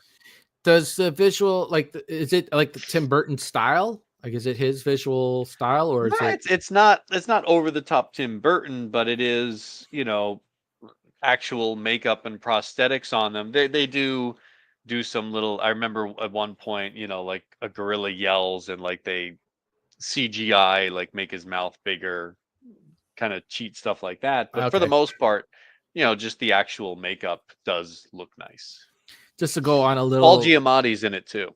Oh, He's he's like pre an orangutan or something. pre American Splendor, Paul Giamatti. Yeah, pre-fame Giamatti. That's cool. Let's go on a little Tim Burton side. We'll take our sidecar down the street Okay. to Tim Burton Lane. I was talking to my sister about the movies I had watched recently, and I said, "Hey, I rewatched Beetlejuice," and she's like, "Yeah, I watched that with the kids not too long ago." And I was like, "Oh," I was shocked a little bit. I had to what because the last time I was there, or 2 times before I was there, the new Ghostbusters film was in the theaters, and everybody wanted to see the Ghostbusters Afterlife or whichever one. My sister was like, "Oh, I want to go see Ghostbusters in the theater with my brother." I'm like, "Oh, why is that a big deal?" But anyways, but the littlest one, my niece, she watched one of the Ghostbusters films and it kind of freaked her out. Okay. And I was like, "Okay, well, how come the Ghostbusters freaks her out?" But she watched Beetlejuice and she was okay.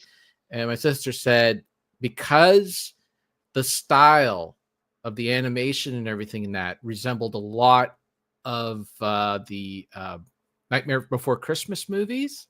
Yeah, sure. That she was okay with it.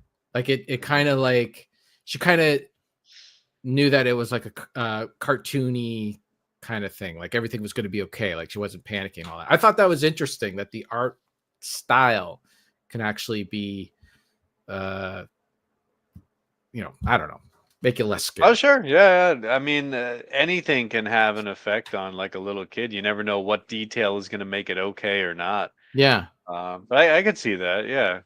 Yeah. Because it definitely is an over the top cartoony sort of. Yeah. I wouldn't even say horror, but the visual elements of you got dead people and all that sort of imagery. But it's I kind would of silly. I would put Ghostbusters on the same level. It's kind of cartoony. Yeah, well, I haven't seen that new Ghostbusters one, so I don't know what they're No. doing. But But like this, I guess this, like the scary bits would be like there's that skeleton ghost in the car. Like I'm talking the original Ghostbusters, the cab right? driver, yeah, Right, and then the terror dogs, I guess, could be a little scary. But in Beetlejuice, you have the sandworms, you have him, and all that right, imagery yeah. of like death. Like they're going into the afterlife, all that You stuff. go to the afterlife, they got all the guy with the chicken bone in his neck, Right? and Yeah. people cut in half and run over. But it was It's all very cartoony though. yeah. I don't know. That was interesting. Anyways, okay. Sometimes it might even just be like you get the joke at the right time that makes you laugh, and then Yeah. suddenly She's also getting now older. Like, she was 8 and now she's like, 9.5. So there you go. Kind of. I thought you were gonna comment on because there's a little language in the Beetlejuice. He drops that F-bomb at the cemetery. Yeah,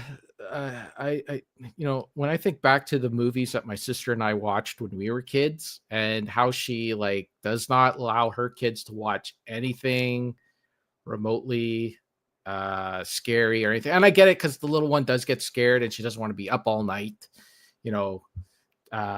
chasing nightmares out of her kids' brains. I get that part, but like, yeah, a lot of the language and stuff like that. Like we used to watch, oh geez, when I think back, like Ghostbusters. Like Ghostbusters, like Dan Aykroyd's getting a blowjob from a ghost in the middle of the film. Well, to be fair, as a kid, you had no idea what was going on. Well, it's yeah, just like, see, hey, there's a ghost, and now he's that's what making I'm a funny saying. face. That's what I'm saying. Like, so many people are so afraid to show their kids and stuff, and they don't realize. Like, I remember when I was a kid, a lot of stuff just went over my head. I didn't understand it. Yeah. And when I watch it later on in life, I'm like, oh, that's what they were talking about. Oh, Anyways, back onto Main Street. Here we go. Sure. I also picked up the Mike Judge joint extract. Don't know. Have you ever seen this one? No, never heard of it. So it's got what's his face? Teen Wolf 2. Come on. Oh, Michael Bluth. Jason Bateman. That's what I said. Jason Bateman and Mila Kunis, who I could take or leave her, but yeah, it's not as good as Mike Judge's other films, Office Space and Idiocracy, but to complete the trilogy, yeah, it's okay. I've seen it once, and decent film. Okay, these are all movies that I know. I got the goods. I got me a copy of Beverly Hills Cop 2. Beverly Hills Cop that's as the well. Original. Yes, I said 2, but I meant 2 as in I got this as well. Yes. And I had to double check to make sure I didn't have a copy of it in my collection, and I didn't. So for $2, St. Vincent, starring Bill Murray and Melissa McCarthy, which is truly excellent, heartwarming film. Okay. I did a review of it on the old Buried on Mars blog site a bajillion years ago. Also has Naomi Watts. I haven't seen it in about 5 or 6 years, but memory tells me that they're part of a family and they have some sort of problem, and Bill Murray comes in as like a guy who is a saint and kind of helps him out, even though he's like a bit of a curmudgeon and all that. I remember it being a cute movie. I'm liking it. Got myself a copy of Vice. This is about the Vice President Dick Cheney and all the people behind him. Is that Chevy Chase? That is, believe it or not, can you see his name? Christian Bale. Oh, okay. The makeup in this wore movie, one of them suits. The makeup in this movie is really, it's really well done. It makes me wonder why they do all that deep fake stuff and all that. Just like these prosthetics in this movie were practical effects. Pulled off really well. Anyways, it's a really good drama, political drama that's all about corruption and everything in government and politics, which nobody seems to care about because they just keep voting these jerks back in. Anyways, got myself a copy of The Wolf of Wall Street. You ever see that? I haven't seen that one. It's no, good. I see it all the time, like in the stores. I'm like, maybe just pick that up. It's long, but it's good. It's good Martin Scorsese joint. If you like the Goodfellas and all that, of course, it's not as good, but it has its merits. It's that kind of, it's based on a true story, just like Goodfellas and Casino, where it's more about this guy, basically, he's a corrupt guy on Wall Street. Just like they all are, really. Oh, I did actually watch Wall Street not too long ago for the first time.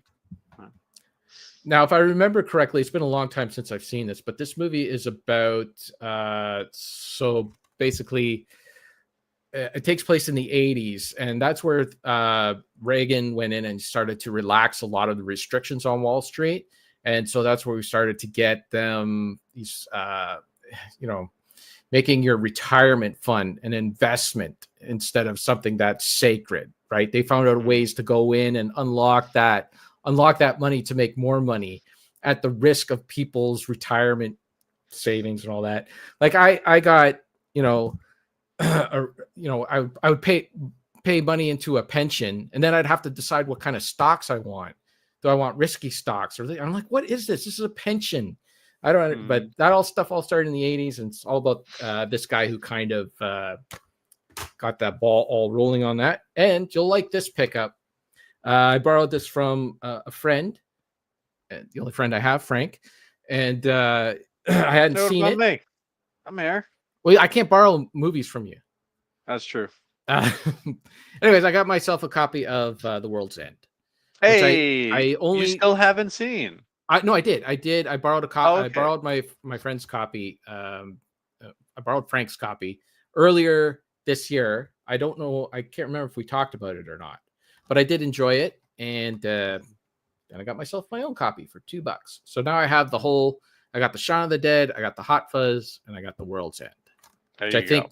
are all three, right? Well, there's a Paul as well, which I haven't seen, but that's not Edgar it's not Wright. it's not the same director, but I think it's pretty much everyone else but the director. So I don't know. Oh, okay. Oh, now I'm kind of curious, because If I I was passed up on that movie. on Paul, Yeah, because it was like, oh, it's that what's his name? Seth Rogen. yeah, Yeah, it's like, yeah. I have such a hard time watching Okay, anything that you he's got in. me there. I'm you got me in checkmate there. But what's not check? In check. I'm just in check. I could still get out of it by saying he's just a voice. He just voices a character of an alien. Yeah. So the other two are in it. It's good. It's a good movie. It's a fun movie. I think I stepped out of check on that. But, by the way, yeah, the 10-year-old when I went over there, he's into chess, and he wanted to play chess. And Oh yeah. my sister was like, yeah, he's good. He knows like some opening moves in that. And I haven't played chess in like 20 years. And I'm like, oh no, I don't want to lose to an 11-year-old in chess. Just stomp him hard. Yeah, I did. So he left. So he left. He forgot. He was focused on where his king was, right? And he left the other side of the board free. He left his 2 pawns and the knight and the rook.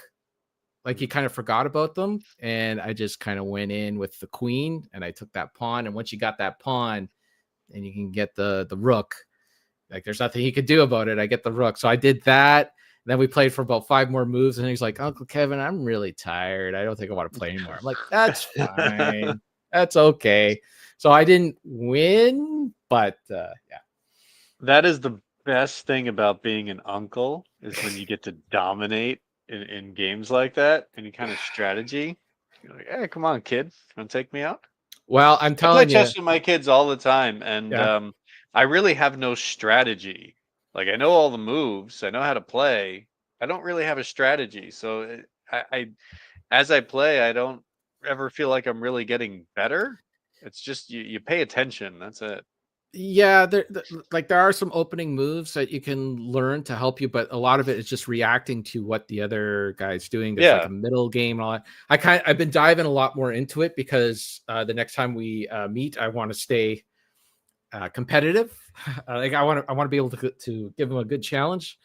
I don't want to like when he's 15 and he's played a ton of games and all that and he beats me. Okay, fine, whatever. You're better at me at chess, but right now it's not happening.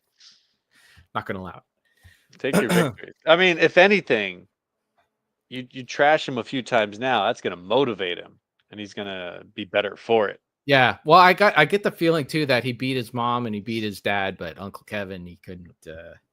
He was a little taken aback. And I noticed his dad was playing chess on the phone too. And I'm like, oh, you keeping the skills up? He's like, yeah, I Gotta train. Okay.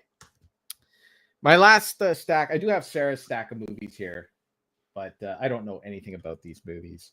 The one interesting one is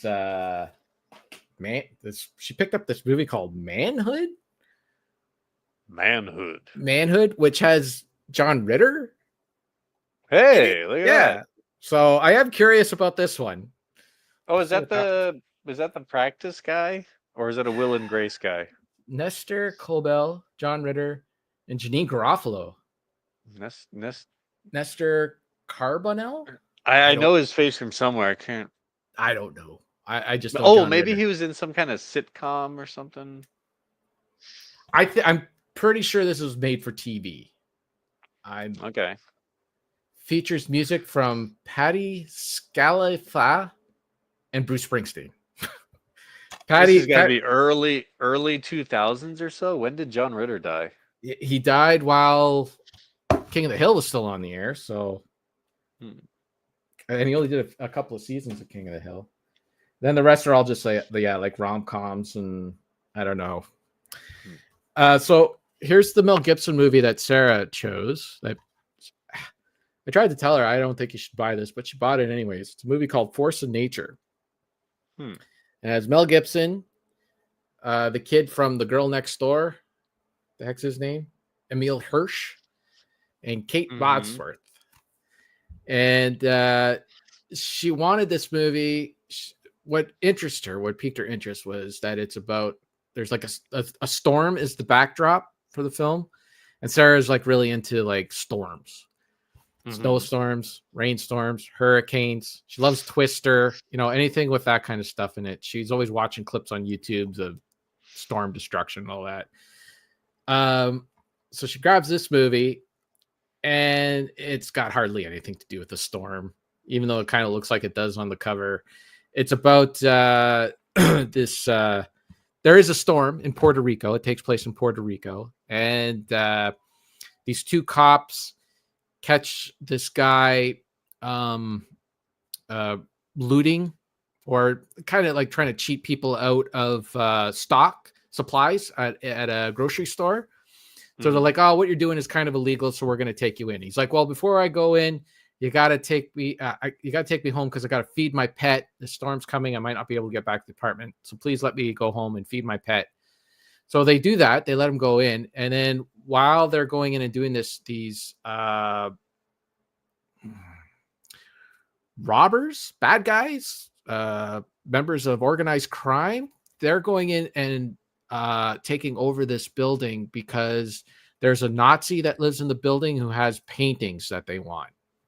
Okay. And so the entire movie takes place in this building, right? Like from that point on, it's just all in this within this building. And so it's kind of Die Hard-ish, where you're stuck in a building with a bunch of bad guys who want to kill you and are looking for Nazi paintings. The the interesting thing is, like, I'm watching this and it's very, the movie's very, like network TV feel to it.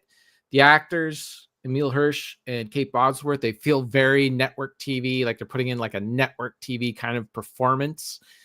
I don't know how to describe it any other way, but then Mel Gibson comes on and he just kind of like, I hate to say it, but like he elevates the material. He just comes on screen and there's something about him, like his presence or the way he acts, or he's putting on like a little accent because he's originally from some southern state or something like that. He's down in Puerto Rico because he's a disgraced police officer. So he's kind of down there hiding out.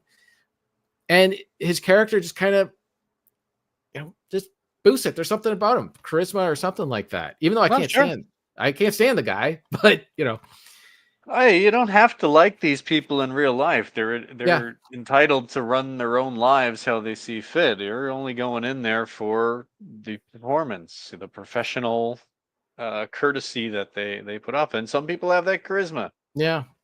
Anyways, the movie's not very good. It also has the Puerto Rican guy that was Dexter's sergeant. Remember, he was the sergeant. Dexter had the hat.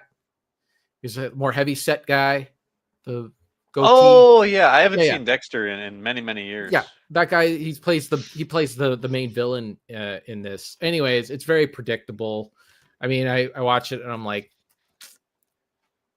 the pet's going to eat that guy before the end of the movie, and of course he does. So there you go. Spoiler. The pet. What kind of a pet is it? It's like, so it's so stupid, right? It's like, it's just so predictable. The pet is like behind this door, and the pet doesn't like cops. So these Kate Bos or Emil Hirsch is a cop, right? He's taking this guy in. The pet doesn't like cops. They open the door and it's all this like growling and stuff like that in there. And the guy's like, take off your cop shirt because he's not going to like it, right? Huh? It's a stupid movie. It's dumb. So he takes off his cop shirt. He goes in to feed the thing, and then they slam the door closed before the animal could come and get him and all that. So then later on in the film, as the the bad guy is looking for these Nazi paintings and he can't find them anywhere. Right. And then eventually he finds some of them. And then the cop convinced him, well, the Nazi, he hid the paintings all over the building. They're just in people's buildings. They're up on the walls and stuff like that. You got to go room to room and collect it all. So he gets him in that room. And the bad guy's like, how come that door is all locked up? And the animal inside is nice and quiet now. All of a sudden, you don't hear it growling or anything. And they're like, oh, yeah, go in there and check that out. Meanwhile, the bad guy, he has a plan that he's going to escape looking like a cop, right? So he forces Emil Hirsch to give him his cop uniform. So he goes into this room expecting to find Nazi paintings with his cop uniform, and he gets eaten by the tiger. It was just so predictable. That's what I was gonna say. What is the animal? You keep saying it's a lion. The animal. There's it's a lion. Tiger, well, so here's the thing: the movie is so budget, you only see it for a split second. It's all just noises, right? You don't know exactly what it is. I'm guessing it was a lion because someone on Letterboxd said you only see the lion for a split second. And I'm like, I guess it was a lion. Because it's just CG. They couldn't afford to have a lion in this movie, right? So they just use like a CG thing that comes out and eats them, and it's only there for like a split second. So somebody has a lion in their apartment. It's a dumb movie. It's stupid. And it hates cops. It recognizes uniforms.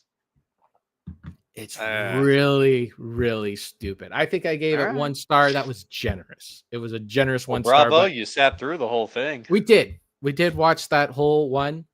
I don't know why. Another stupid movie that I bought. Here's another dumb thing. Is this movie called The Bricklayer. Now this stars Aaron Eckhart and some lady named Nina Dobrev. She was on some TV show, I think. So she has a little bit. See, these kind of movies, this is what they call on streaming services. This is what they call content, right? These aren't films. These aren't movies. It's just content. It's the filler. Get some stuff on there. Get some content on our streaming services, or the dummies will keep paying every month. They need content. Anyways, that's how streaming services guys sound, by the way.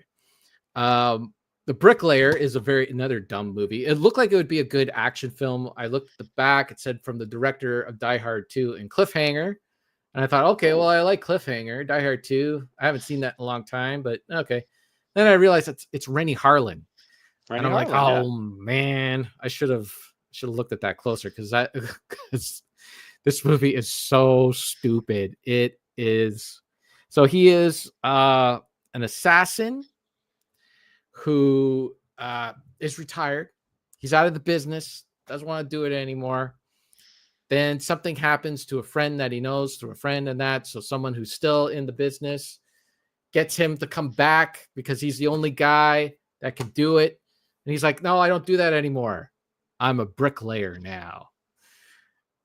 Now, I didn't finish it because I had enough, but I did make it far enough into the film to see a couple of moments where they wedged in the fact that he's a bricklayer into the movie that I did, enjoy for stupid reasons. So like at the beginning of the movie, he's a bricklayer. They show him perfect masonry guy. And then they're looking for some documents or a key. I can't remember. So they're in a room and he's looking around, and then he sees a wall of bricks and he's looking at it, and then he grabs something from his pocket and he starts taking the mortar out, pulls a brick out, and the stuff they're looking for is behind there because he knows that he knew it was there because he's a bricklayer. That's what bricklayers do. And then so then he's stuck in a room, right? And it's the classic setup where the bad guys are you go in this room and we'll have the thing that you're looking for there. Nobody will be around. Nobody will bother you or anything like that. So Aaron Eckhart goes into the room and the door locks behind him. The item he needs is there, but there's a bomb underneath the desk. So because he's a bricklayer, he knew that if he turned the desk and he pointed it towards this certain wall, that the explosion would blow the wall out and not him because he's a bricklayer. Right. And he knows that he's also a physics major or something. I don't know. Yeah, there you go. So I was hanging into the movie because they built up this car. It's kind of got a little bit of James Bond thing happening too, right? Where he meets his Q guy who gives him a few gadgets, including this car, and they're building it up like this is a souped up car. You're gonna love this car and all that stuff. So I'm like, well, maybe this movie will have at least have a decent car chase in it. It doesn't. It's all just close up and shaky cam and all that stuff. But at one point, he's chasing after the bad guy, and the bad guy gets behind, gets through a crowd of protesters. There's all sorts of, it takes place in Greece. There's all sorts of protests going on for some reason in Greece. And, he's going to get away. He's behind all the protesters, and Aaron Urquhart can't just go in and run everybody down because he's a good guy. So, he's got the girl in the car. She's like, what you going to do? He's like, hang on. Reverses the car, and he sees a wall, and he's like, he's a bricklayer. Mm-hmm. He can drive that car through that wall because he knows bricks. That's exactly what he does. Absolutely. Somebody sat down and said, we're going to make a John Wick movie. We're going to make one of them John Wick movies. We need the guy who's the former thing, who's the, the former CIA operative, whatever. And we need a cool name. What do you got? Bricklayer. Cool. Bricklayer. That sounds fun to say. Now think of things you can do with brick. Apparently all that in there. Apparently this is a little bit of a subgenre because there is another movie. They actually had the trailer for it. I think it's done by the same company, I guess. There's another movie called The Beekeeper, and it stars your guy, my guy, Jason Stratham. Oh, Statham, the transporter guy, and he's a beekeeper. And he gets something happens to him in the trailer. Hey, that's what you do. That's what makes that ironic twist is when you have the super, capable operative who's all good with guns and killing and everything, but you give him a regular day job. It's like, I'm just some unassuming guy. You wouldn't think that I could snap your neck or hit you with a brick or something. Does he use a brick as a weapon at any point? Does he? Oh. I honestly didn't finish the movie. Now I'm gonna have to finish it to see if there's any more brick. Does he take out the bad guy and then build a little brick coffin around him? Now you got me curious. Now I have to watch the end. Oh boy. They need to make a Bricklayer 2 where they really go in on all the brick puns, all the brick and mortar, and that could be fun stuff. There's a scene towards the beginning of the film too, or I guess it's mid beginning, where it takes place on like a rooftop, and he's always hiding behind like walls with brick walls, and he knows which bricks to hide behind that the bullets won't penetrate through. But this set is so cheesy looking; it looks like they didn't really put any sort of backdrop that was believable. So all they did was they made the scene at night, and it's in the middle of a storm, so there's constant rain, so it kind of disguises how bad the backdrop and everything looks. But very cheap movie. Okay, I ordered this special for Sarah. This was not a $2 pick. This was a little more, but I got the Canadian classic that Richard's going to know nothing about, and I kind of envy him a little bit. But it's a movie called Heavenly Bodies. This was Canada's response to the whole dance craze movies of the 80s.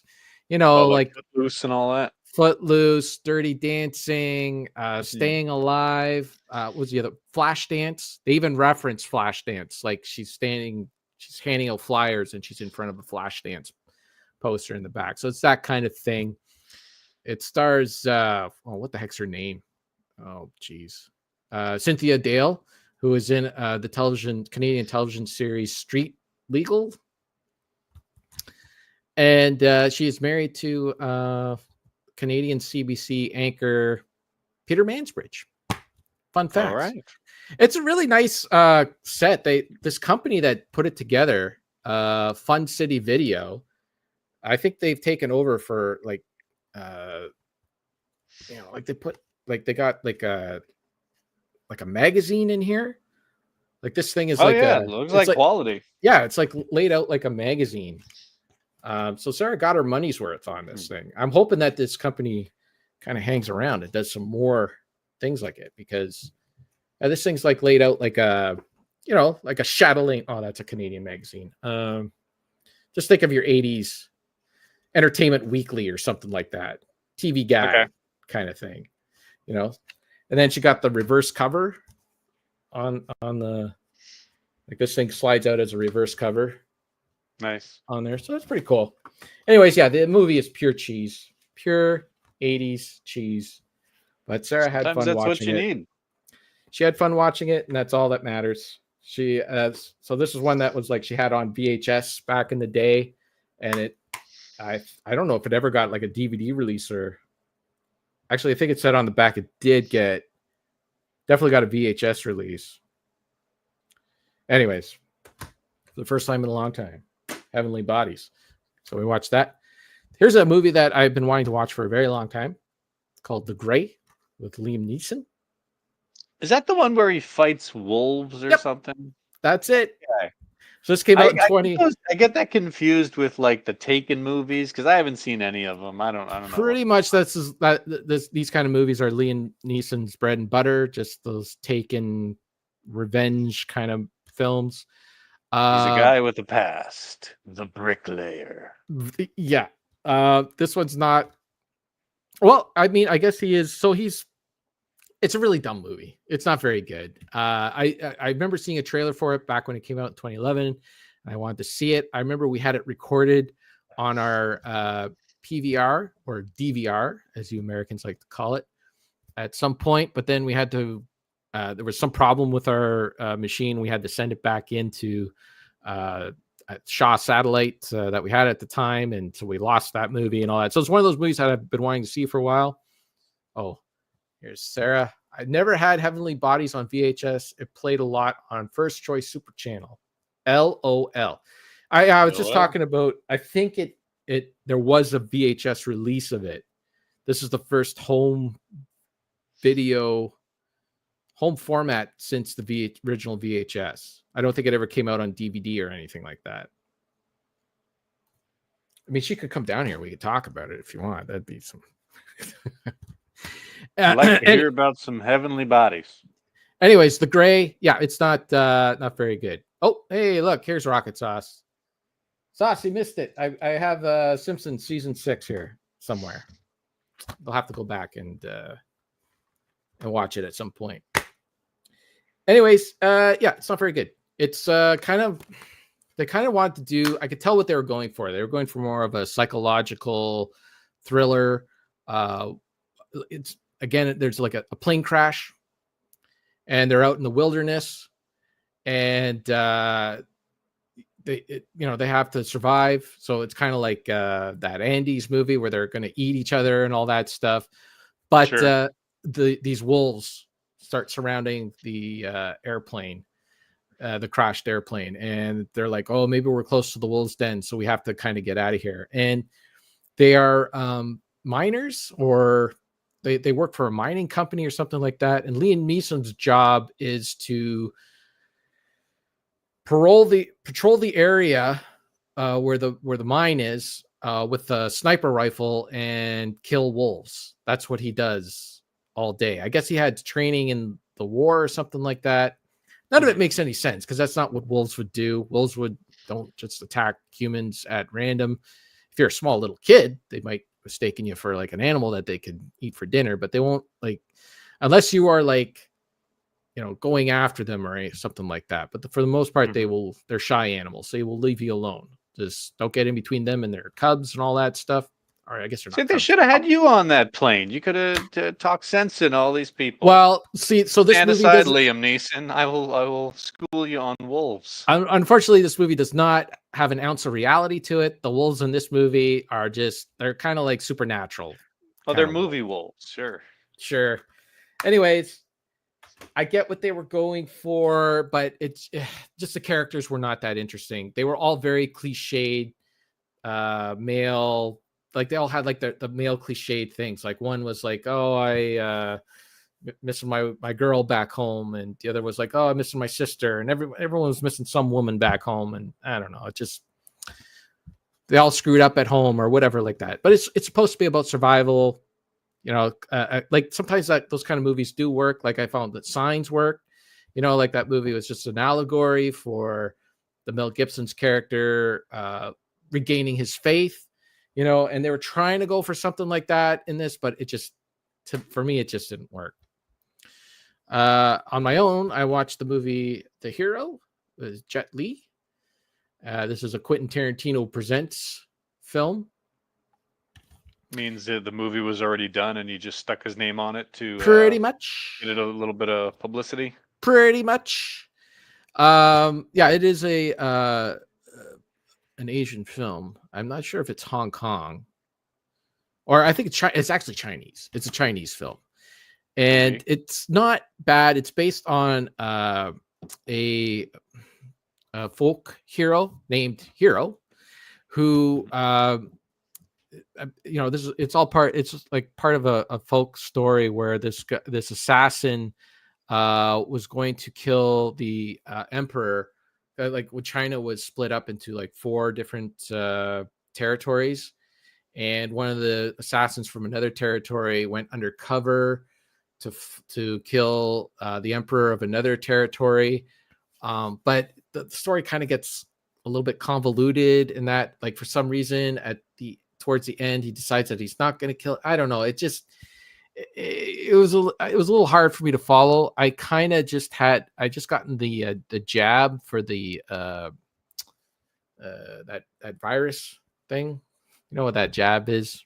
Or it gives COVID shot. I just had the COVID shot when I started the movie, and I kind of wasn't following it. I forgot, like, it had subtitles, and it wasn't like the easy movie that I thought I was going to be watching. So, and then I tried to finish it. Like, that was like, weeks ago. And then I just tried to finish it now. And so, like, I'm not sure if that's part of the reason, but anyways, if towards the end, it kind of got a lot of like Chinese propaganda, like we're all together, better together as a nation. And I don't know.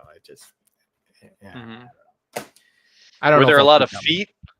No. Tarantino didn't have that little stipulation. He did not pull the foot card. Did not pull the foot card.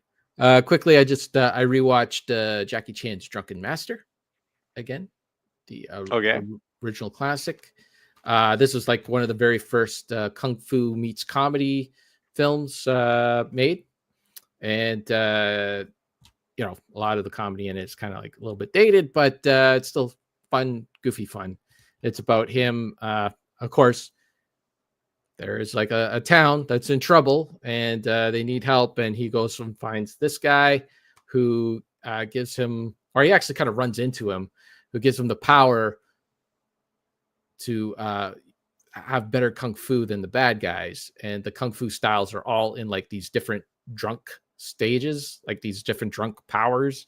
So if he drinks alcohol, he gets all like drunk and stuff. And it's more about the choreography and everything in these kind of movies. Oh, like Jackie Chan's just kind of contorting himself and all like these weird things, and all the stunts that they're doing, and just how everything is just timed perfectly and all that. There's no CG, no sped up film or anything like that. It's all just like natural actors doing their thing, and it's like it's just so well done in those movies. That good fun movie. Here's a movie that has been on my wish list, and it came up through the Amazon and said, "Hey, a movie on your wish list is on sale. You might want to buy it," which is unfortunate because it was after Christmas that it came on sale. And this is kind of a Christmas movie, and it is called Rent-A-Cop with Burt and Liza. Burt and Liza. That's right. Liza Minnelli and Burt Reynolds. So this movie, last names. This movie came out in 1987. And for 1987, it was nominated for 2 Razzie Awards. All right. But I did not know that.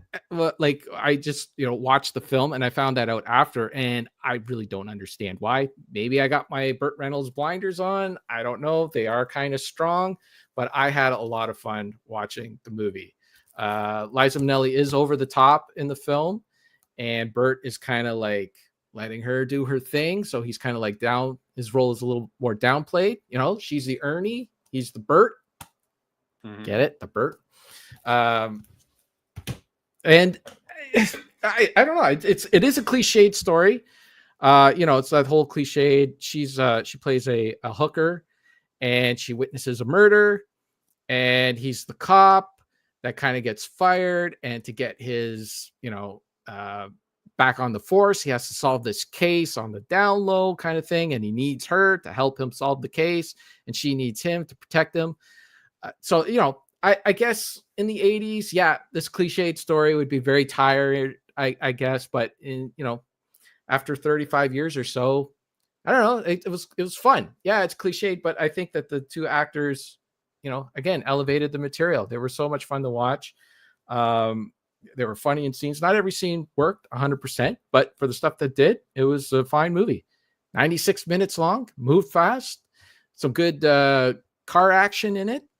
And most of the movie, it takes place in Chicago, but most of the movie was shot in Italy, which is very interesting to try to spot the parts that were shot in Italy. Because you wouldn't think that Italy would make for a good Chicago, but it does. There were some problems while they shot it, because it was shot in Italy. They used an Italian crew who are used to making a lot of noise on set, because they figure that they figure that record the on-set audio. Right, everything's going to be dubbed, and that kind of threw Bert off. And so a lot of the criticism for his performance, you could tell, is in the ADR.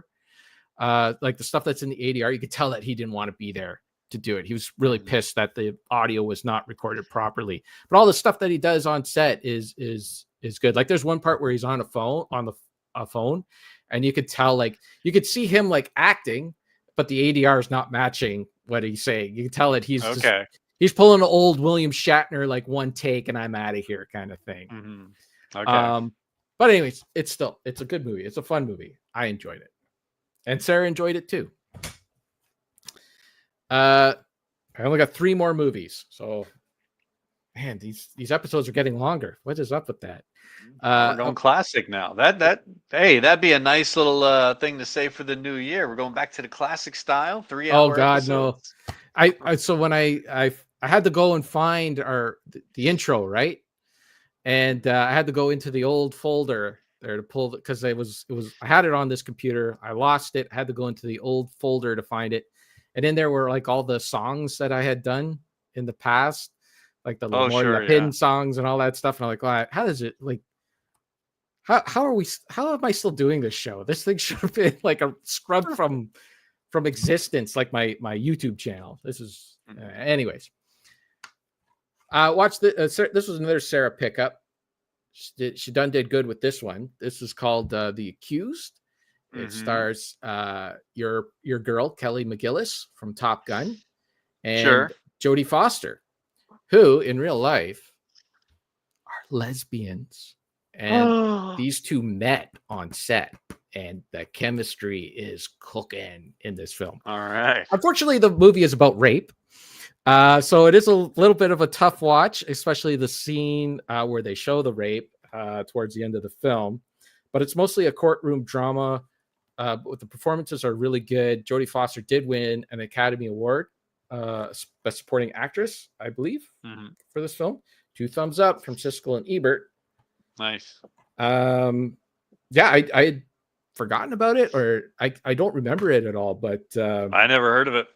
Yeah, it's quite good. So if you see that lying around, The Accused. Okay.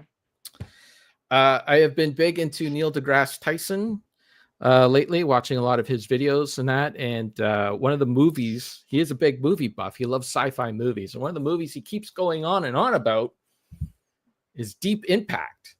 So when I went out looking for films, this is one of the first ones I found for $2. Deep Impact on Blu-ray. Now that's the it came out the same time as Armageddon. That's right. Like the two. Okay. Who was it? Morgan Freeman, Tay Leone, people, stuff like that. Yep, exactly. Robert Duvall. Sarah's eating. She's had enough of this. Just keep my dinner warm. I only got 2 more movies to talk about. So.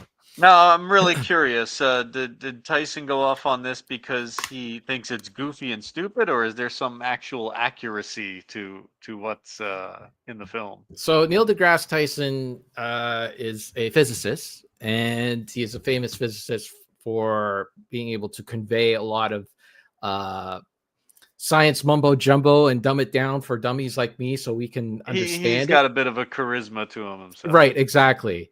And his big thing in films, it's not story, it's not characters, it's not character development, not that. It's scientific accuracy. He loves movies that has a lot of scientific accuracy. Now, not everything is accurate in Deep Impact, but when you take Deep Impact and you compare it to Armageddon, Deep Impact is like the way by far the more scientifically accurate film. The way so both films are about one.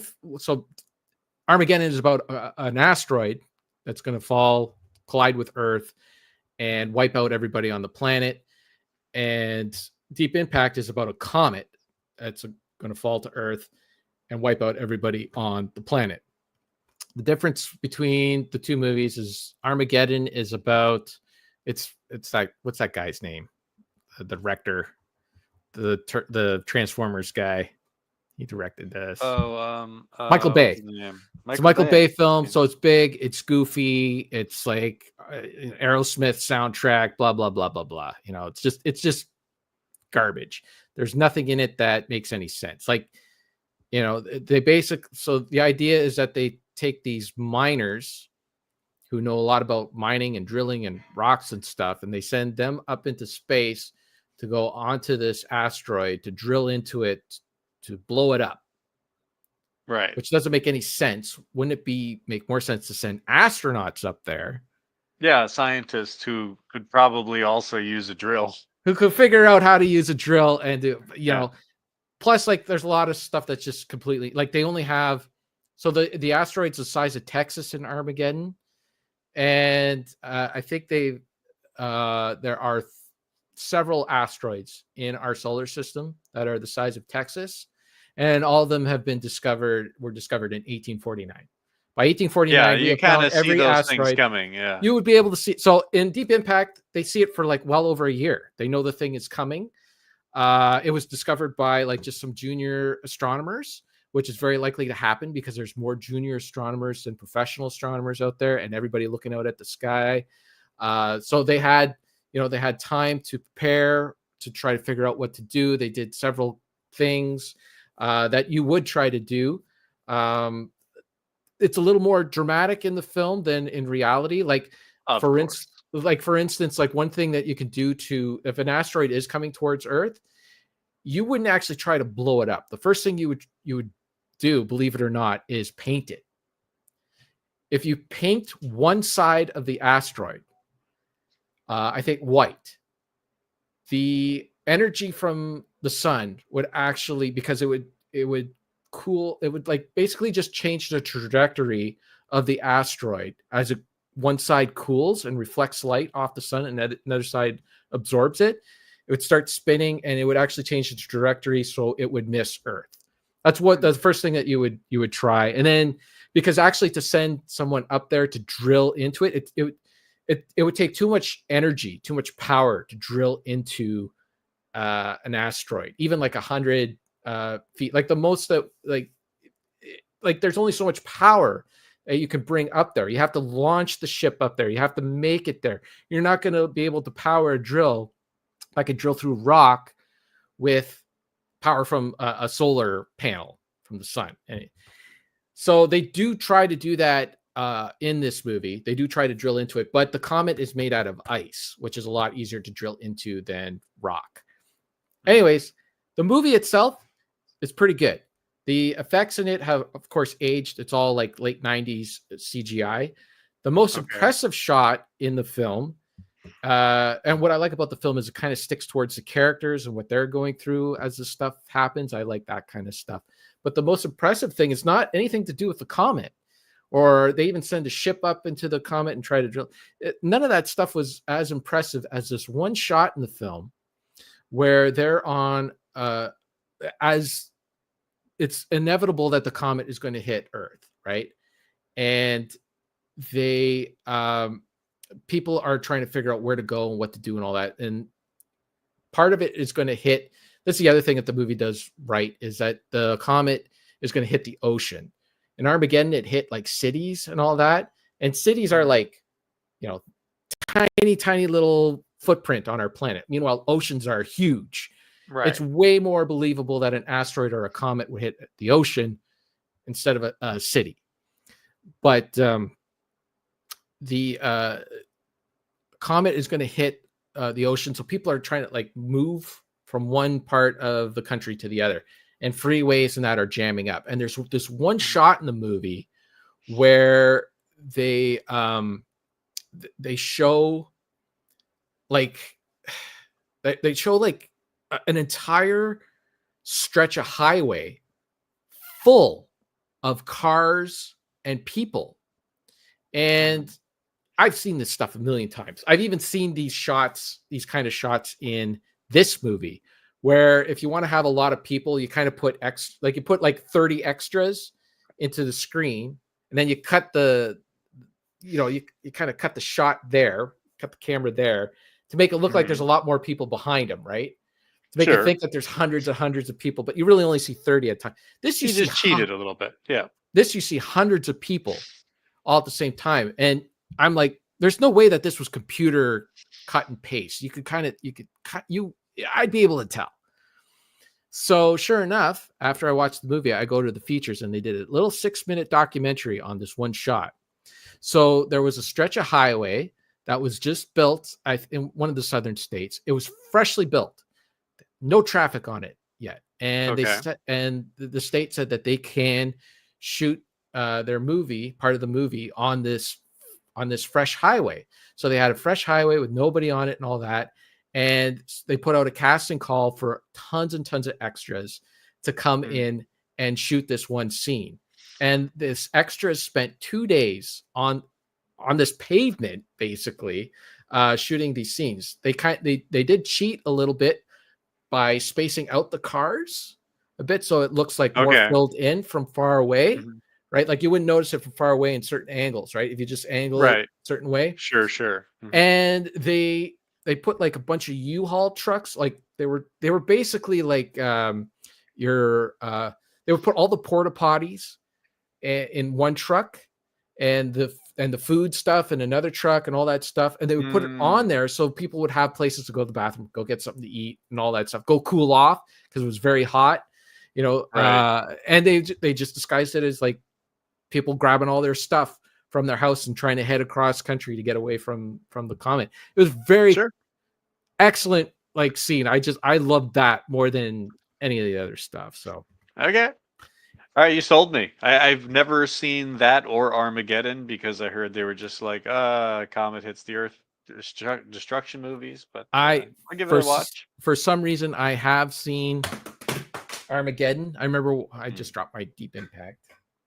I saw Armageddon on a little 14-inch TV. This is while I was in college, and Deep Impact came out at the same time, and I just assumed it was another movie like Armageddon, so I completely ignored it. But definitely give that a chance. Okay, one more movie and then we're done. So this movie, man, it came out in 2017. I thought it came out like 2 years ago or something like that. It was on. My buddy Frank was getting rid of a bunch of movies, and it was sitting in there. And I'm like, "You're getting rid of that?" He's like, "Yeah, I'll never watch it again." So I grabbed it, and it sat on this desk for about 4 or 5 months until I finally like, let's get this off my desk and we'll watch it already. Watched it. 5 stars out of 5. Ooh. I absolutely loved it. It is called The Big Sick. Big Sick. Never heard of it. Did you watch the Mike Judge show? Jesus. No. I've seen King of the Hill and Beavis and Butthead. Anything else? No. But there was a live action show about the Silicon Valley. I got it. Nope. You never seen Silicon. So this guy, he's Camille Najami. I think that's how you say it. Nanjami. Okay. So he was on that show. After he was finished that show, he wanted to make a movie about how he met his wife. And yes, it is a great show. See, Sauce says it's a great show. I agree. I believe you. Well, Sauce, I don't know if you've seen this movie, but it's good. If you like this guy from that show, you'll like this movie. So it's based on a true story. It's based on how he met his wife. He was trying to be a stand-up comic and all that stuff. And, he's of Indian, like his parents are first generation immigrants from India. And, I'm not sure if he was born in India or whatever. Anyways, they're living here in America right now.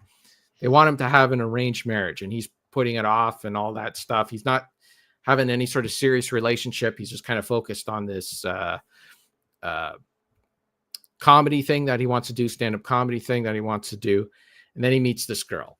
Who, and they falls in love and all that. And then she finds out that he has this whole arranged marriage thing on the side. And it's about them, coming to terms, or him trying to explain, like, if he doesn't do this arranged marriage thing, his family will disown him.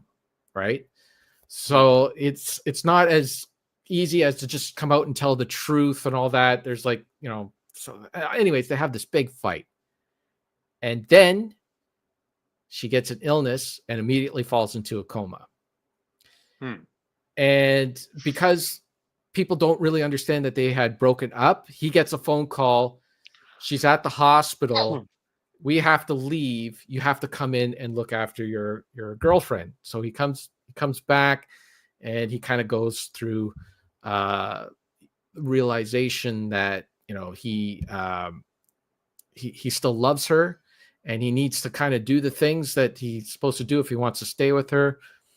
And then meanwhile, he kind of goes forward in the relationship while she's in a coma. Okay. And I'll just leave it there. It is really good, really well done. It's the kind of movie, kind of story that, nobody could think of this stuff. Or if you tried to think of it, it wouldn't. But because it actually happened to them, it's kind of grounded in this reality. They're both. His wife was a writer, also co-wrote the film as well. You also have Holly Hunter and Ray Romano in it. It is not based on the character from the show. It is based on his real life experience. Is that Ray Romano? Yeah, Ray Romano's in it as well. Ray Romano and Holly Hunter play her parents. The Zoe Kazan, who she was really good in it as well. And I can't remember what other movie she was in. But yeah, excellent. The Big Sick, highly recommend it. Okay. It's my 5 out of 5 movie. Okay, that's it, man. Boy, we went on. Well, you went on. I went on. I'm sorry. That's I love it. I very love irresponsible those pickup videos. Very irresponsible. Well, that's our yearly kind of. Well, I guess we do it once every 6 months. Hey, it was the winter holiday pickup things. So next episode, all these will be watched. No, probably yeah. But we're constantly trying to get this backlog down, and then you end up buying a whole bunch of other stuff. But anyways, we're having fun. There's good stuff out there. Having fun watching movies. Good times. All right. Thank you, everybody, for sitting there for the big 2 hours and 10 minute. Everybody's podcast is getting long. I've been listening to the Not So Special podcast and the Retro Nonsense podcast. Everybody's podcast is getting long. Everybody's got a lot of stuff to say. Oh, yeah. So thank you, Sauce and Sarkasim, for being in the chat. That's all we needed. Those two, power team. Good times. Thanks for listening. Thanks for watching. See you later. Yeah, thank you. And I'm ending the stream. Come on.